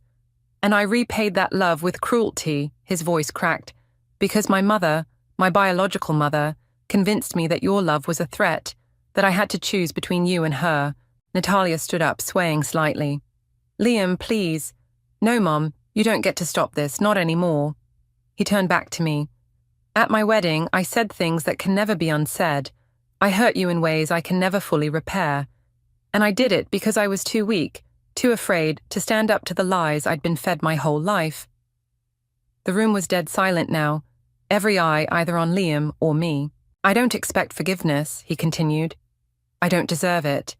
But I need you to know that you were the mother I needed. The mother who loved me without conditions, without manipulation, without agenda. And I threw that love away because I was too blind to see the truth." Jade squeezed my hand under the table as tears rolled down my cheeks. "To everyone here tonight," Liam's voice strengthened, "you came expecting to celebrate a perfect family. But perfection built on lies isn't perfection at all. It's just another lie." He stepped away from the microphone, then stopped and turned back. "Kendall," he said, his voice raw, "I'm sorry for everything, and He swallowed hard. I love you, Mom. The room erupted in whispers. Natalia collapsed back into her chair. Shane was openly crying now. Liam walked straight to our table. Without a word, he knelt beside my chair. I understand if you can't forgive me, he whispered, but please know that every word was true. I pulled him into my arms, feeling him shake with silent sobs. I forgive you, I whispered back. I forgave you the moment you were born. Around us, the perfect society event dissolved into chaos. Guests whispered and pointed. Someone dropped a glass. Natalia fled the room, Bianca following close behind, but none of it mattered. All that mattered was this moment, this truth, this love that had survived years of lies and manipulation. What happens now? Liam asked, pulling back to look at me. Now? I smiled through my tears. Now we start over. No more lies, no more perfect facades. Just truth. And family, he added. Real family. Helen raised her champagne glass. To truth, she said loudly, and to the death of perfect lies. One by one, other glasses raised. Jade's, mine, Liam's, even Shane's from across the room. The perfect society wedding reception had become something else entirely, a moment of raw, honest redemption. As Liam sat down beside me, taking my hand in his, I realized something profound. Sometimes the most powerful revenge isn't destruction at all. Sometimes it's simply letting the truth be heard. The morning after the reception, I was in my restaurant's kitchen, stress-baking bread when Natalia walked in. She looked different. No designer clothes, no perfect makeup, just a woman worn down by her own lies. Your staff let me in, she said quietly. I kept kneading the dough. What do you want, Natalia? To talk, please. I nodded toward the prep counter.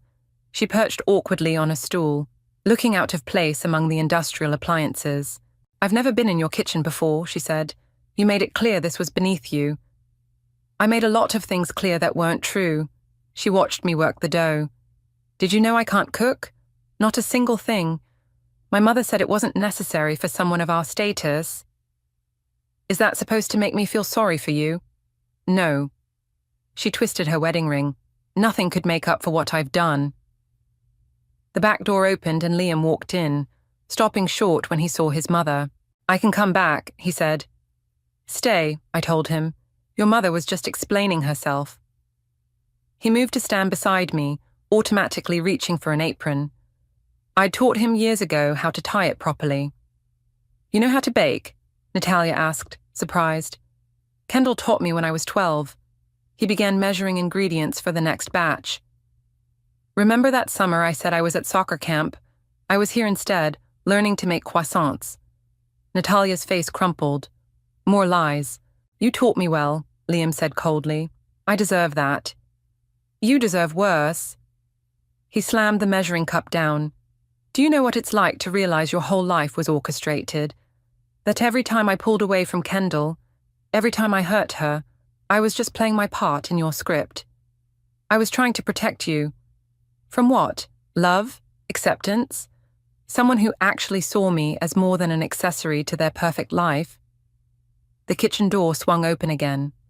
This time it was Bianca. I thought I'd find you both here, she said. The lawyers are waiting. My hand stilled. Lawyers? For the annulment, Bianca explained. We're having the marriage annulled. Starting fresh, on honest ground this time.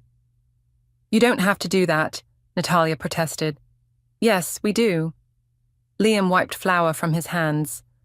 Everything about that wedding was built on lies. The speech you made me give, the way you orchestrated every detail to maintain your image, the way you tried to make Bianca feel as inadequate as you made me feel, I added.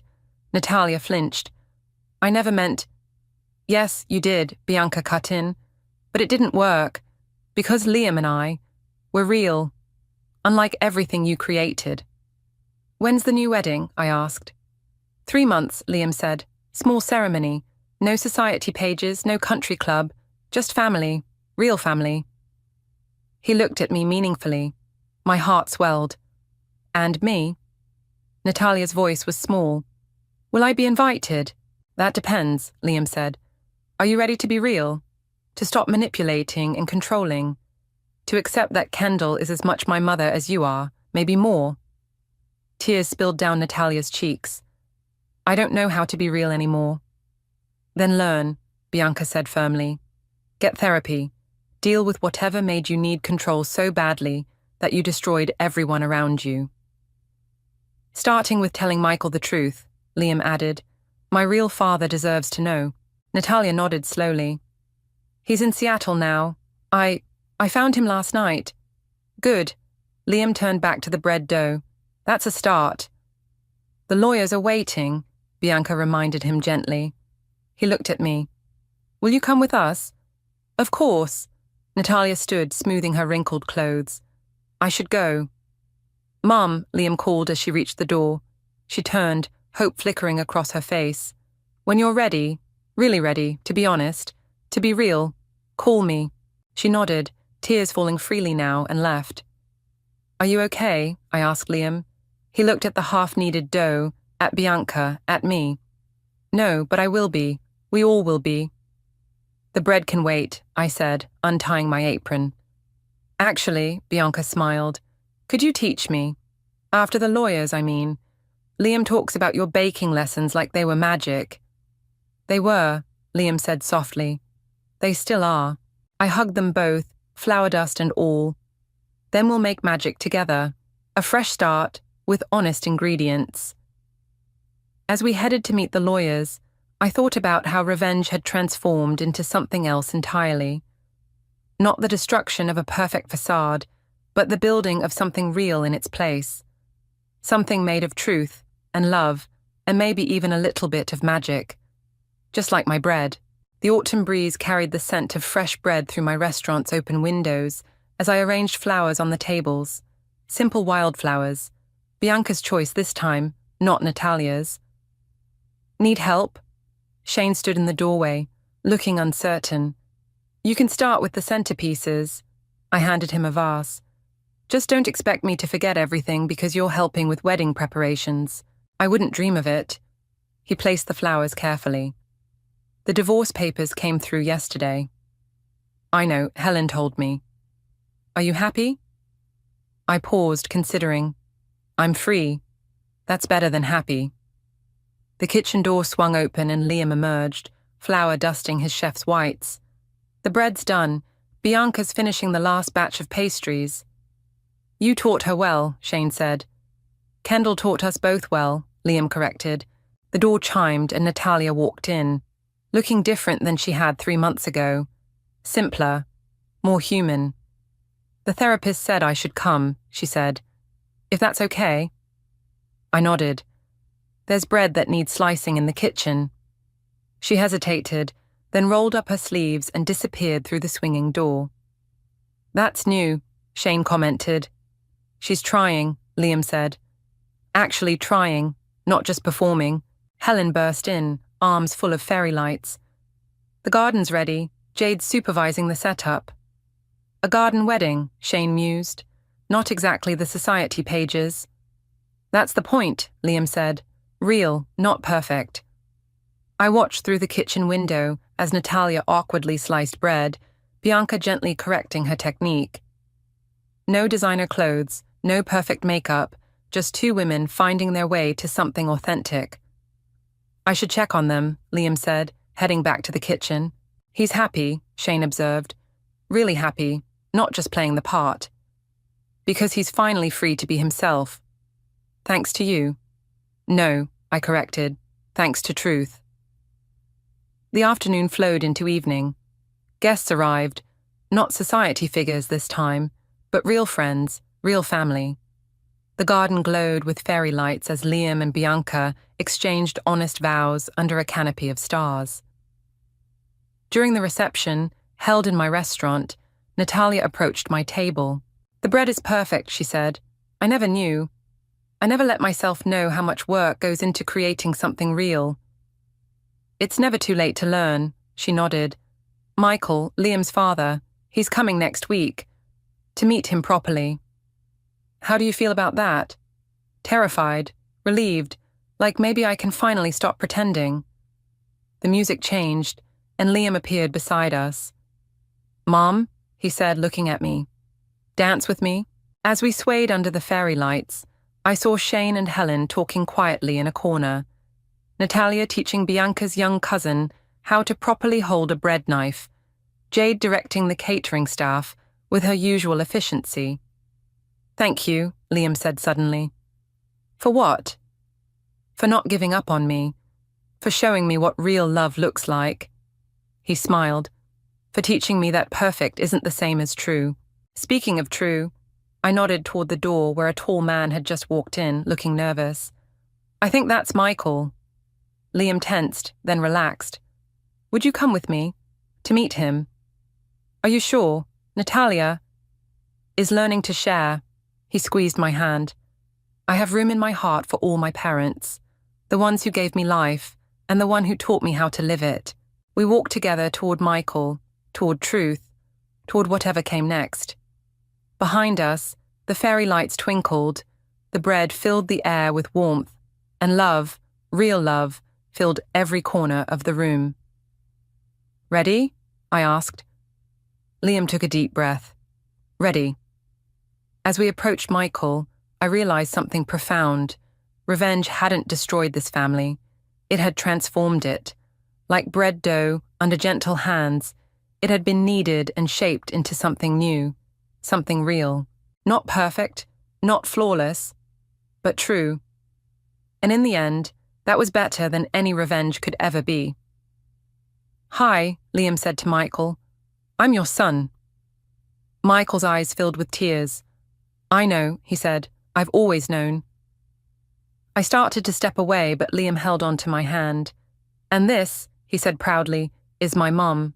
Around us, the wedding celebration continued, not a performance this time, but a genuine celebration of love in all its imperfect, beautiful forms. The revenge I'd sought had given way to something far more powerful, the truth that had set us all free. The day my breakthrough discovery coincided with my divorce papers being finalized, I knew the universe had a twisted sense of humor. I stared at the petri dish under the microscope, my hands trembling as I processed what I was seeing.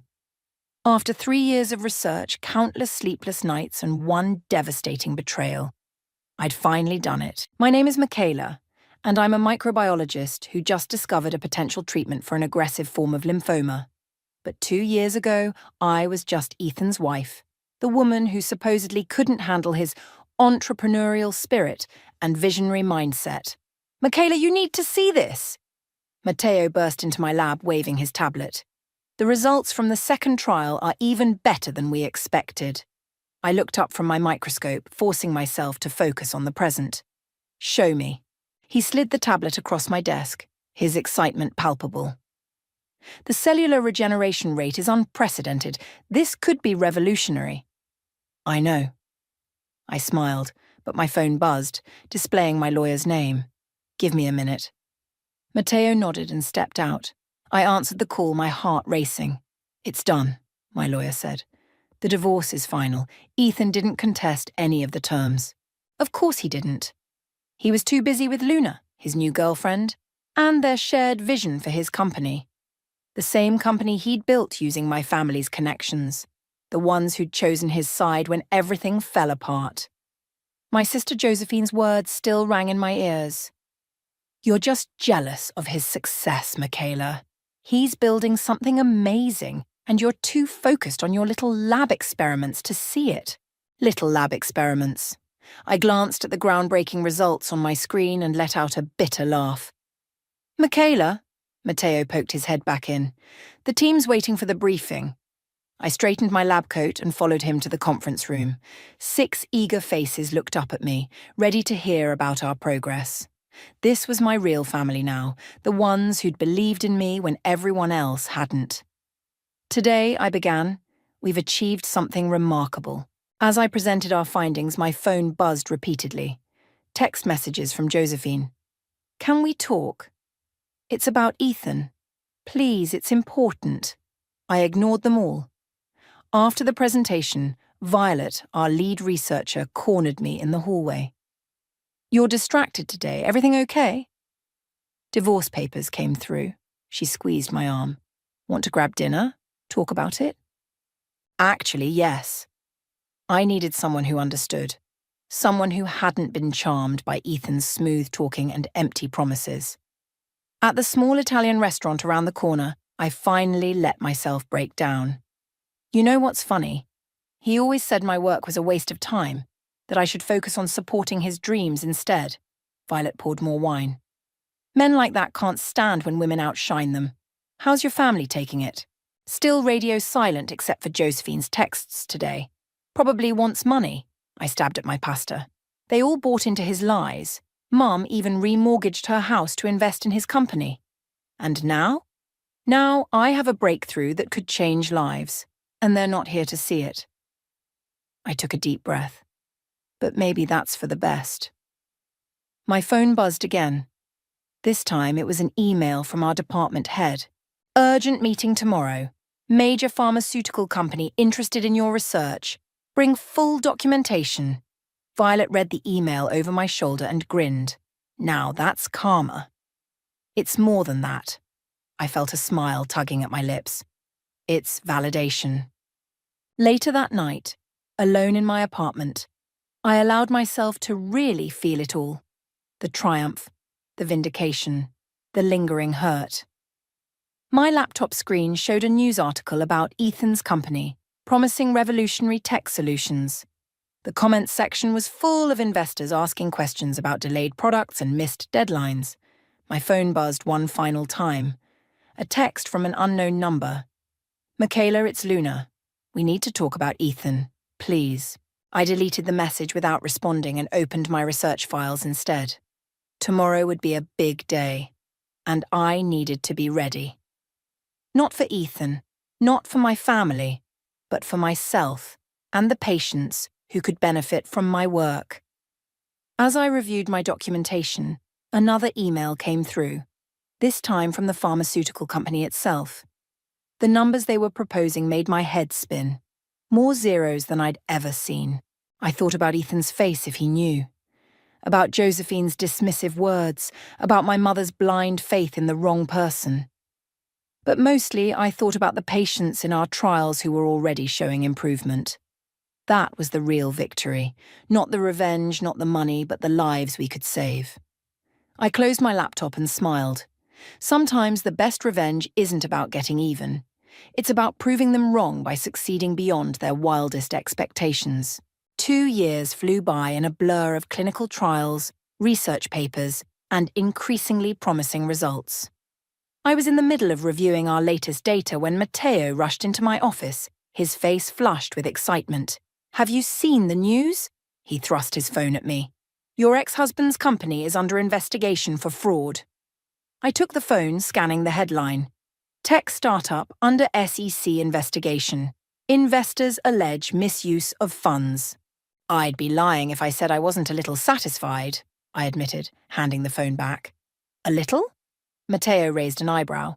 The man nearly destroyed you, and now his house of cards is falling apart just as your treatment is about to hit the market. Before I could respond, Violet burst in. Emergency meeting in the conference room. The FDA just fast-tracked our approval process. The next hour was a whirlwind of congratulations and planning. Our treatment had shown such promising results that the FDA was pushing it through at record speed. As I stood at the head of the conference table, outlining our next steps, my phone wouldn't stop buzzing. Finally, during a break, I checked it. 15 missed calls from Josephine, 10 from my mother, and several from numbers I didn't recognize. Your family finally remembering you exist? Violet asked, noticing my frown. Funny how that works, isn't it? I silenced my phone. 2 years of silence, and now they can't stop calling. Back in my office, I listened to one of Josephine's voicemails. Michaela, please, you have to help us. Mom's about to lose everything. Ethan, he... Just call me back, okay? You're not actually going to call her back, are you? Matteo asked from the doorway. I don't know. I rubbed my temples. Part of me wants to ignore them like they ignored me, but you're not them, he finished. That's why you're succeeding while they're failing. My computer pinged with a new email, another major hospital wanting to participate in our trials. The contrast between my rising success and Ethan's collapse wasn't lost on me. "Dr. Warner?" My assistant poked her head in. "There's someone here to see you. Says she's your sister." I exchanged looks with Matteo. "Send her in." Josephine looked nothing like the polished, confident woman who told me I was jealous and small-minded 2 years ago. Her designer clothes were wrinkled, her makeup smudged. "5 minutes," I said, gesturing to a chair. "Michaela, She started, then burst into tears. "Everything's falling apart. Ethan's company. It was all fake. The technology never worked. He used Mom's money, my money, everyone's money. And now you need my help?" I kept my voice neutral. "Your treatment. It's worth millions. The patents alone could save us. Mom's going to lose her house, and I had to pull my kids out of private school and—" "Stop." I held up my hand. "Let me get this straight. You're here because you want me to use my success. The work you called a waste of time, to bail out Ethan." "Not Ethan," she protested. "Mom, me, the kids. Please, Michaela." Matteo cleared his throat. "I'll give you two some privacy." After he left, I leaned back in my chair. Where was this concern for family when Ethan was spreading lies about me? When you all cut me out? "I was wrong," Josephine whispered. "We were all wrong. I'm so sorry." My phone buzzed again. Another hospital CEO wanting to discuss implementation. The irony wasn't lost on me. "I need time to think," I said finally. "This isn't just about money. There are patients counting on this treatment." "I understand." Josephine stood, wiping her eyes. "But please, just think about Mom." After she left, Violet found me staring out my office window. "You okay?" "Did you know our treatment could help lymphoma patients increase their survival rate by 60%? I turned to face her. "That's not just numbers. That's people getting to see their kids grow up.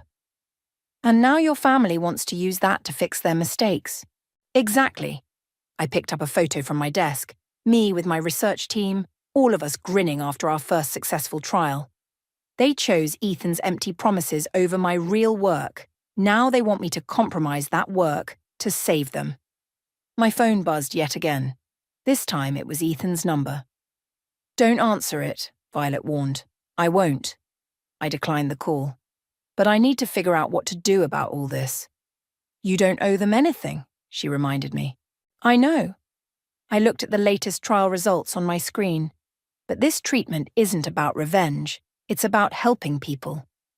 As if on cue, my assistant appeared again.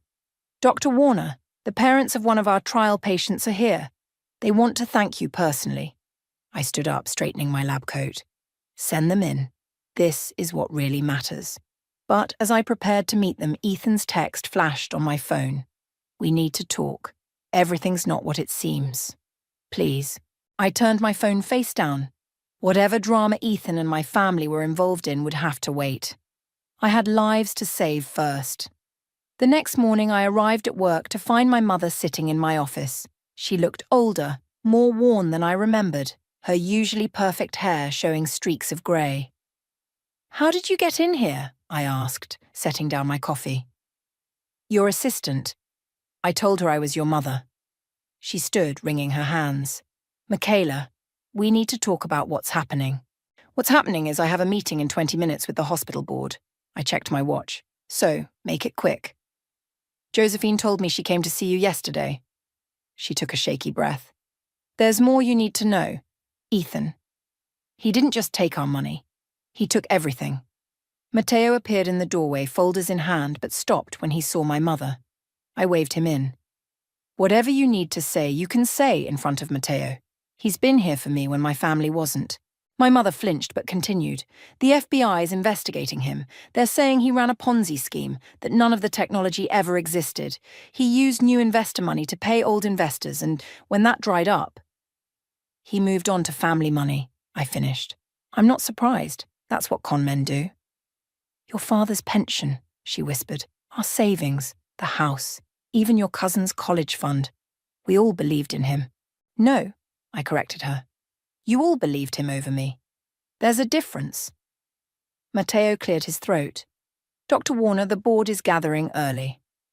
"I'll be right there." I turned back to my mother. "I have to go." Please. She grabbed my arm. Just look at this first. She handed me a stack of papers, bank statements, legal notices, foreclosure warnings. My stomach turned as I saw the numbers. Mom, I can't. Your treatment, she interrupted. The pharmaceutical companies are offering millions. We could make this right. Make this right? I laughed bitterly. You want me to use my life's work, the work you all dismissed, to fix Ethan's crimes? To help your family, she pleaded. Before I could respond, Violet burst in. Michaela, you need to see this now. She turned on the office TV. Ethan's face filled the screen, standing outside a courthouse. He looked haggard, his usual confident smile replaced by desperation. I maintain my innocence, he was saying to reporters. These allegations are false. Our technology works. We just need more time. Turn it off, I said quietly. My mother was crying now. He told us he had buyers lined up. Major companies ready to invest billions. Like the way he told everyone I was unstable, that I was sabotaging his work out of jealousy. I gathered my files for the board meeting. I have to go. Michaela, please.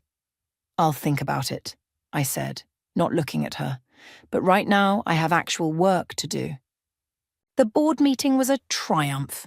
Our treatment success rates were unprecedented, and the pharmaceutical company was increasing their offer. As I presented the latest data, I could feel my future solidifying. Speaking engagements, research grants, worldwide implementation. Afterward, Matteo found me in the lab. Your mother's still here. Of course she is. I adjusted my microscope. Did she tell you how she took Ethan's side during the divorce? How she told me I was being childish and jealous? She mentioned it. He sat beside me. She also showed me the foreclosure notice. It's bad, Michaela. I know. I pushed away from the microscope. But this treatment, it's not just about money. We're saving lives. And you can keep saving lives while helping your family, he said gently. The two aren't mutually exclusive. My phone buzzed. A text from Luna. They're freezing all his assets. Even my apartment, please talk to him. It's spreading, I muttered. Like a virus. Violet appeared with more news. Ethan's business partner just turned state's evidence. It's all over the financial news. I pulled up the article on my computer. The scope of Ethan's fraud was staggering. Hundreds of millions in investor money, all built on lies and false promises. Your name isn't mentioned anywhere, Violet noted. Small mercies, I closed the browser, but my family's will be soon enough. My mother appeared in the doorway again, looking smaller than ever. The FBI wants to interview me tomorrow. They're saying we might be held liable, that we should have known. I stood up, suddenly tired. Go home, Mom. I'll come by tonight. We'll talk about options. After she left, Violet touched my arm. You're not responsible for fixing this. No, I agreed, but I might be responsible for what happens next. My phone lit up with another text, this time from Josephine. Mom told me you'll help. Thank you. I know we don't deserve it. I didn't respond. Instead, I looked at the latest patient photos on my wall. People smiling, living, surviving because of our work. Whatever I decided, I couldn't let Ethan's lies taint that truth. Schedule a meeting with the lawyers, I told Violet. If we're going to do this, we're doing it my way. You want to do what? Matteo stared at me across the conference room table, his coffee forgotten. Set up a separate foundation, I repeated, spreading out the draft documents our lawyers had prepared. The pharmaceutical deal money goes into research and patient assistance. A portion gets allocated to help fraud victims, including my family, but not exclusively. Violet leaned forward. You're turning your revenge into a rescue mission? More like turning poison into medicine. I smiled grimly. Isn't that what we do anyway? Before anyone could respond, my assistant interrupted. Dr. Warner, Ethan's here. The room fell silent. I hadn't seen him in person since the divorce. Should we call security? Matteo asked, half rising. No, I stood up. I need to handle this. Ethan waited in my office, looking expensive even in distress. His suit was perfectly tailored, but his eyes were haunted. You look well, Michaela, he said softly. Success suits you. What do you want, Ethan? He ran a hand through his hair, a gesture I once found endearing. I need your help, but not the way you think. The way I think is that you're facing federal charges and trying to drag my family down with you. It's more complicated than that. He pulled out his phone, showing me an email. There are people, powerful investors. They're willing to make this all go away if we can show them working technology. I laughed. And you want what? To pretend my treatment is part of your company's portfolio? Think about it. He leaned forward. Your research, my connections, we could help everyone. Your family, my investors, the patients. Stop. I held up my hand. Just stop. You haven't changed at all, have you? Still trying to use other people's work to cover your lies. I made mistakes, he admitted, but people will lose everything. Your mother, Josephine, even Luna. Don't. My voice sharpened. Don't pretend you care about them. You used them, just like you used me. A knock at the door revealed Violet. Everything okay in here? Fine. I didn't take my eyes off Ethan. He was just leaving. Michaela, please, his voice cracked. I know I hurt you, but this is bigger than us. You're right about that. I walked to my office door and opened it, which is why I'm handling it my way. After he left, I called an emergency meeting with my team and the lawyers. The conference room filled quickly, everyone sensing the importance. Here's what we're going to do, I announced, distributing folders. The foundation will operate independently from the pharmaceutical deal. Complete transparency, ethical oversight, no room for manipulation. What about your family? Matteo asked. They'll have to apply like anyone else affected by the fraud. No special treatment. The lawyers nodded approvingly. One spoke up. This protects you and your research while still providing aid. It's elegant. It's fair, I corrected. Something Ethan never understood. My phone buzzed. Josephine again. Just saw Ethan leaving your building. What did he want? I ignored it and focused on the meeting. We spent hours hammering out details, ensuring everything was airtight. By evening, we had a solid plan. You're doing the right thing, Violet said as we packed up, even if it's not the easy thing. Nothing about this has been easy. I gathered my papers. But I won't let Ethan turn my work into another one of his schemes. At home that night, I finally called Josephine back. Ethan tried to convince me to help him fake technology for his investors, I told her. Oh, God, she sounded sick. And I'm setting up a foundation instead. You'll get information about applying for assistance soon. Applying? Her voice rose. Michaela, we're family. Exactly. Which is why you'll understand that I have to do this right. After hanging up, I opened my laptop to find an email from Luna. Whatever Ethan told you today, please know some of us were victims too. I never knew. I closed the email without responding. My screen showed a news alert. FBI expands investigation into tech startup fraud. Multiple conspirators suspected. My phone rang. My mother this time. I heard about your foundation idea, she said quietly. It's good, Michaela. It's what you always were, someone who helps people. Even when those people hurt me, I asked. Especially then, she paused. I'm sorry we didn't see it sooner. I looked at the patient photos on my wall, then at the foundation documents on my desk. Mom, I need you to understand something. This isn't forgiveness. This is justice for everyone involved. I understand. Her voice was small. Thank you for not abandoning us completely. After we hung up, I texted Matteo. Meeting tomorrow at 8. Time to put this plan in motion. His response came quickly. You're doing something extraordinary here, don't forget that. I smiled, thinking how different this felt from revenge. This was something better, something healing. The foundation's launch event was set for Friday evening at the city's main hospital. I stood at the podium adjusting my notes when I spotted Ethan slipping into the back of the auditorium. He's got some nerve, Matteo muttered beside me. Let him stay, I said. He should see this. The room filled quickly. Medical professionals, investors, media, and victims of Ethan's fraud. My mother and Josephine sat in the middle, looking uncomfortable in their dated business attire. Luna hovered near the exit, her designer clothes a stark contrast to her anxious expression. "Ready?" Violet squeezed my arm. I nodded and stepped up to the microphone. "Good evening. I'm Dr. Michaela Warner, and today we're announcing something unprecedented in medical research. As I outlined the Foundation's dual mission, advancing treatment accessibility while providing restitution to fraud victims, I watched Ethan's face. His expression shifted from hope to confusion to something like fear. Every dollar of fraud victims' money that went into false promises, I continued, will be matched by our foundation for real medical advancement. We're turning empty words into actual healing. The audience stirred. I saw my mother wipe her eyes. Applications for assistance open next week, I explained. Every claim will be evaluated fairly regardless of personal connections or past relationships. Ethan stood up, moving toward the podium. Security tensed, but I held up my hand. "Dr. Warner," he called out, his voice carrying across the room. "May I ask a question?" The audience turned to stare at him. Some recognized him from the news coverage.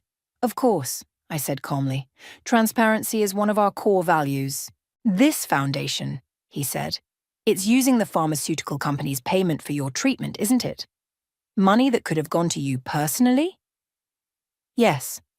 I met his gaze. "Because unlike some people, I believe success comes with responsibility."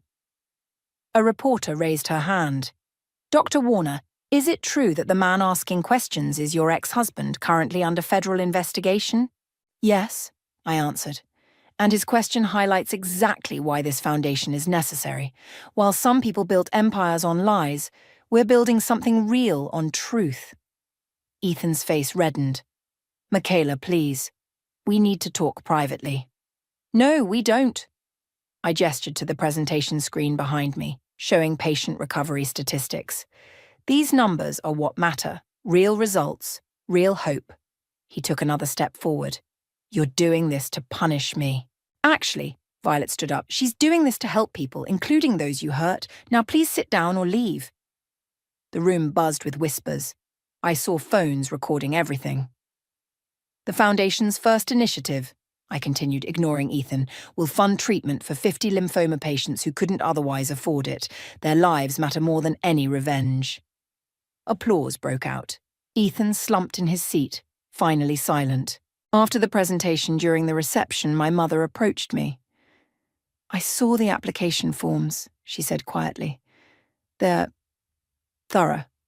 They have to be." I sipped my water. "Everyone gets treated equally. Even family? Especially family."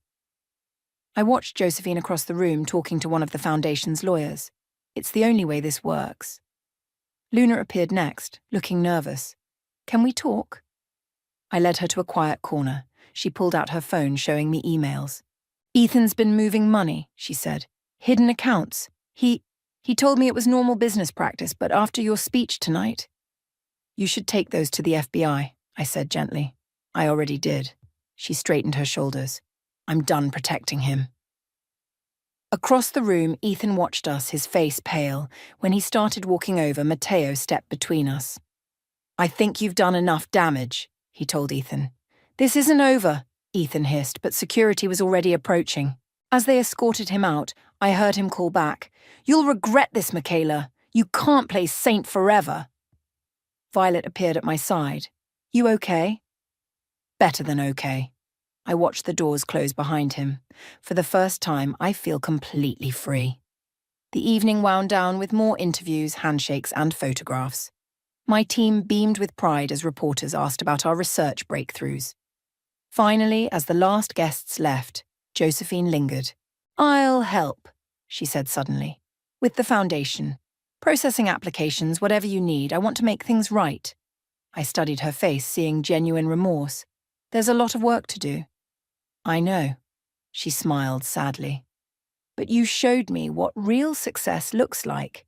It's not what Ethan promised. It's what you built." As I drove home that night, my phone buzzed with messages of support and media requests. But one text from Matteo stood out. "You didn't just beat him. You showed everyone a better way. That's the best revenge." I smiled. thinking of the patients who would benefit, the victims who would find justice, and the family that might finally learn from their mistakes. Tomorrow would bring more work, more challenges, more healing. But tonight, I had peace knowing I'd chosen the right path. Not the easiest one, but the one that would help the most people. The first round of foundation applications is overwhelming, Josephine said, spreading papers across my office desk. Over 300 victims so far, and more coming in. I looked up from my microscope. 3 weeks had passed since the launch, and my sister had thrown herself into the foundation work with surprising dedication. Any familiar names? I asked. Too many. She held up a stack. Half our extended family, most of Dad's golf club, even my kid's former piano teacher. Matteo knocked and entered with fresh coffee. The FBI's here again. They want to talk about the offshore accounts Luna revealed. Send them in. I stood, straightening my lab coat. Josephine, would you— Stay, she interrupted. I should tell them what I know too. 2 agents entered, the same ones who'd interviewed me last week. They looked grimmer than before. Dr. Warner, the female agent began, we've uncovered something disturbing. Your ex-husband wasn't just running a Ponzi scheme. He was selling medical research data. My stomach dropped. What kind of data? Early versions of your treatment research. She pulled out some documents. We found emails where he claimed to have proprietary medical breakthroughs. That's impossible, I breathed. That research never left the lab. Unless, Josephine said quietly, he took it during your marriage. The memory hit me.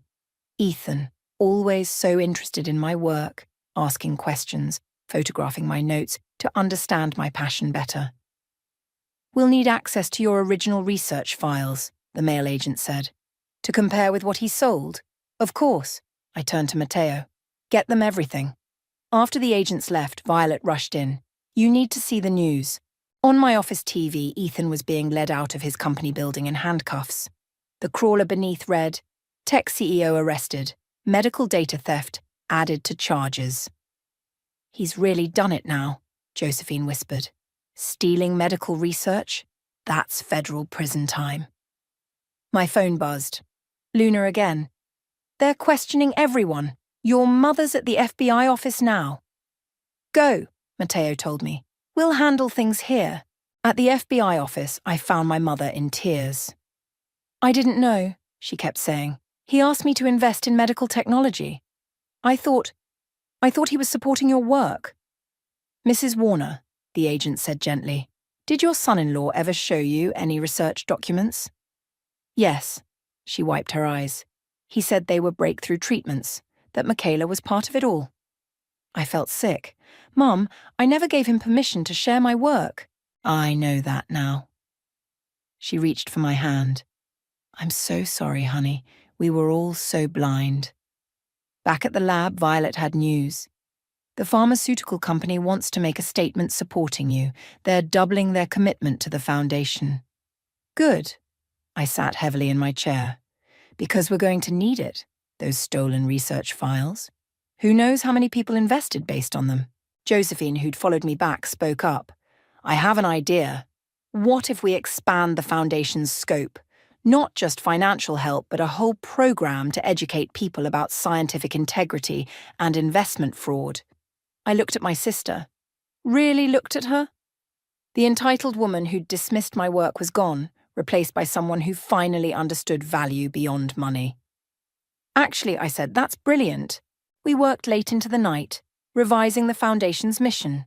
Matteo ordered dinner, and even my mother stayed, helping organize victim statements. Around midnight, my phone lit up with a text from an unknown number. Your research saved my daughter's life. I invested in Ethan's company because I believed in that kind of miracle. I'm sorry it wasn't real, but thank you for making the real thing happen. I showed it to the others.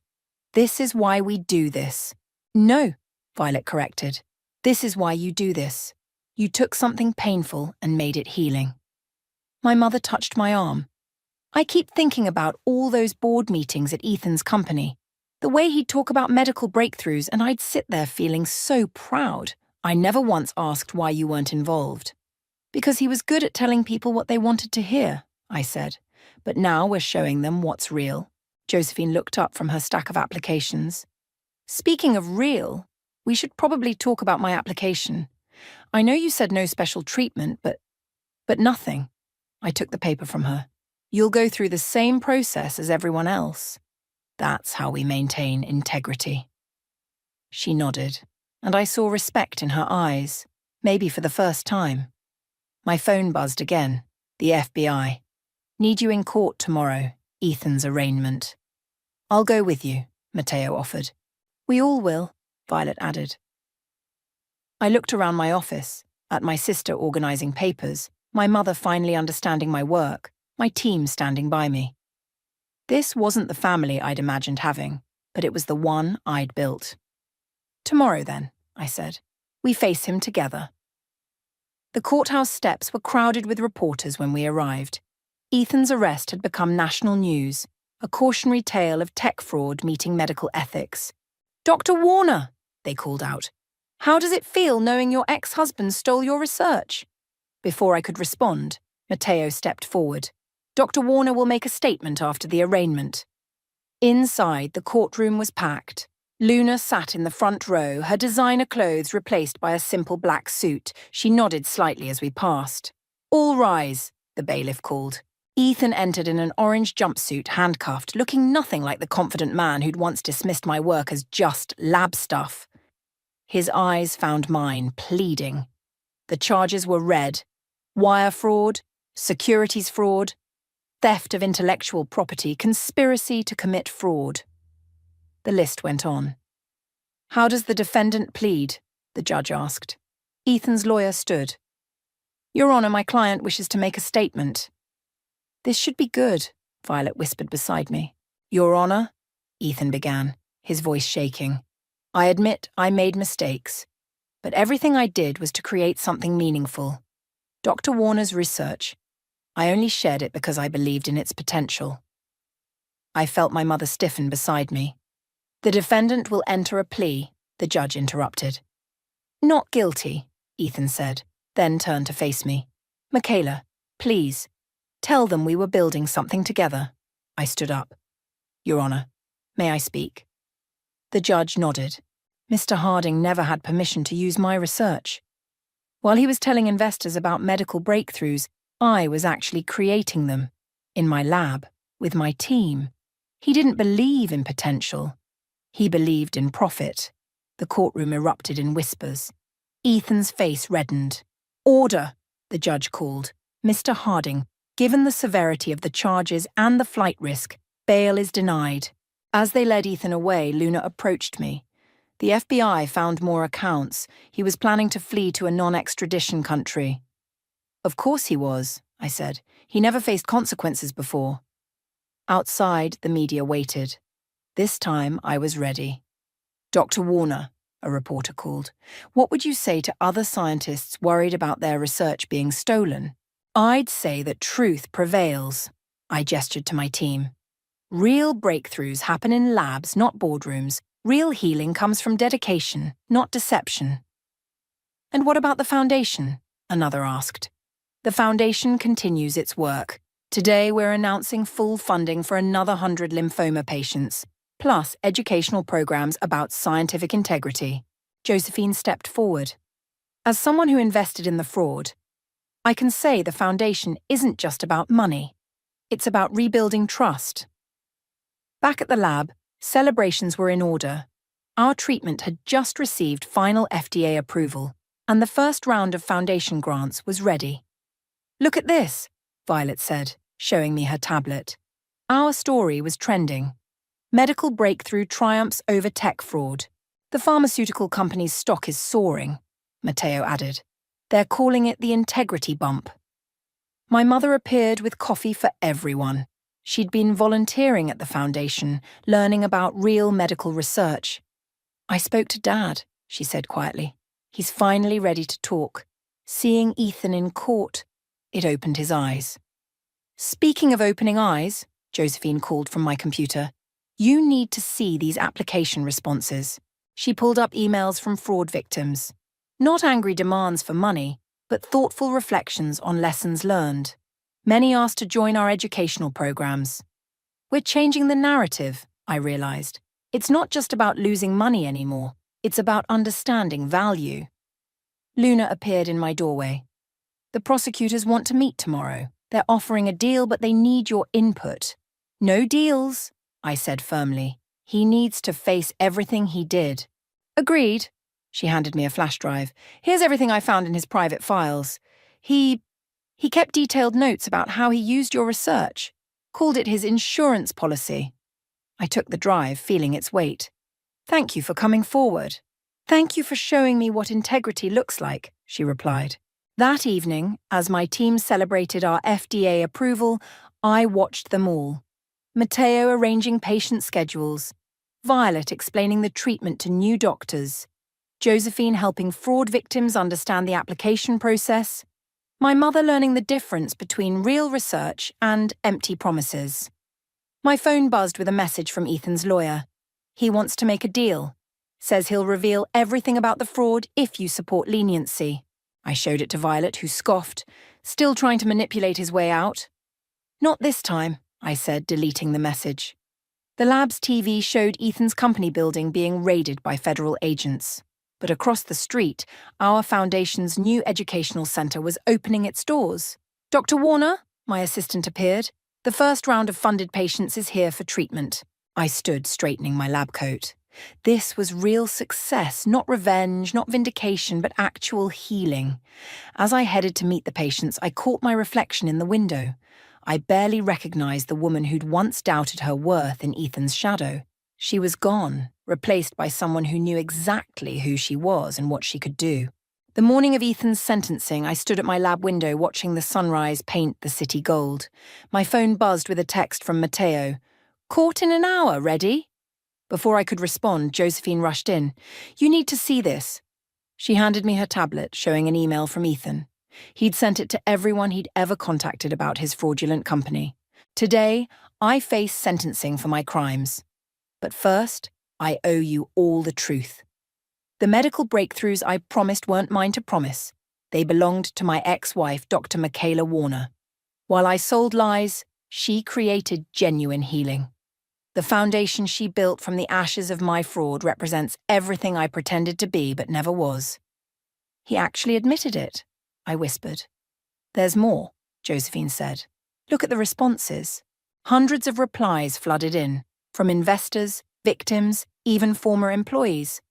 Not angry accusations, but messages of support for the foundation's work. Violet appeared with coffee. The pharmaceutical company saw the email. They're tripling their funding commitment. And the patient waiting list? I asked. We can help them all now, she smiled. Every single one. In the courthouse, Ethan stood before the judge in his orange jumpsuit, shoulders slumped. Before sentencing, the judge said, Dr. Warner has requested to speak. I walked to the podium, feeling everyone's eyes. Your Honor, when my ex-husband stole my research, he didn't just commit fraud. He betrayed the trust of people hoping for healing. But something unexpected happened. His crimes led to the creation of a foundation that's now helping more people than his false promises ever could. I turned to face Ethan directly. You taught me something important, I continued. Success isn't about winning or revenge. It's about turning damage into healing. The judge nodded. Mr. Harding, you've pled guilty to all charges. Given the scope of your fraud and the theft of medical research, I sentence you to 15 years in federal prison. As they led him away, Ethan caught my eye. I'm sorry, he mouthed. Outside, my mother waited with news. Dad's here. He wants to help with the Foundation's education program. Says he can teach others about the warning signs he missed. Before I could respond, Luna approached. The FBI finished tracking the money. With what they've recovered, plus the pharmaceutical funding, the Foundation can expand globally. Speaking of global, Matteo said, checking his phone, the World Health Organization wants you to speak about medical ethics and fraud prevention. I looked at my assembled family, not just blood relatives, but the people who'd stood by me through everything. Violet organizing patient care, Matteo protecting our research, Josephine rebuilding trust, my parents finally understanding real value. "Dr. Warner?" a young woman approached, holding a little girl's hand. "My daughter was in your first treatment group. I wanted you to see." The girl smiled, healthy and bright. "I'm going back to school next week. This," I told my team, "this is what real success looks like." Back at the lab, we gathered for an impromptu celebration. The TV showed coverage of Ethan's sentencing, but nobody watched. We were too busy reviewing patient progress reports. "Remember when he said your work was just lab stuff?" Violet asked, pouring champagne. "Now it's saving lives," Matteo added. My phone buzzed. A message from the pharmaceutical company. Treatment approval in 27 new countries. Foundation offices opening next month. Josephine looked up from her stack of applications. "You know what's amazing? People aren't just asking for help anymore. They're asking how they can contribute." "Because you showed them how," my mother said. "You turned your pain into purpose." "We all did," I corrected her. "Every person in this room chose truth over lies, healing over hurt." The lab door opened, and my father walked in for the first time. He stood awkwardly, taking in the research displays, the patient photos, the Foundation's mission statement on the wall. "I was wrong," he said simply, "about everything. Show me how I can help make it right." I handed him a Foundation volunteer badge. "Welcome to the team." As evening fell, I walked through the lab one last time before heading home. The microscopes that once represented lonely nights now showed breakthrough discoveries. The office where I'd received divorce papers now housed healing plans for thousands. My phone lit up with a final message from Ethan's prison email. "You did what I never could. You built something real. I hope someday you can forgive me." I didn't respond. Instead, I texted my team. "Tomorrow we start helping patients in 3 new countries. Better get some rest." Looking out at the city lights, I smiled. This wasn't the ending I'd expected when my marriage collapsed, when my family chose sides, when my work was stolen. It was better. Because sometimes the best revenge isn't about getting even. It's about getting better, building bigger, healing harder. And sometimes the family you rebuild is stronger than the one you lost. I turned off my office light and headed out, ready for tomorrow's challenges. After all, real success stories don't end, they just keep growing.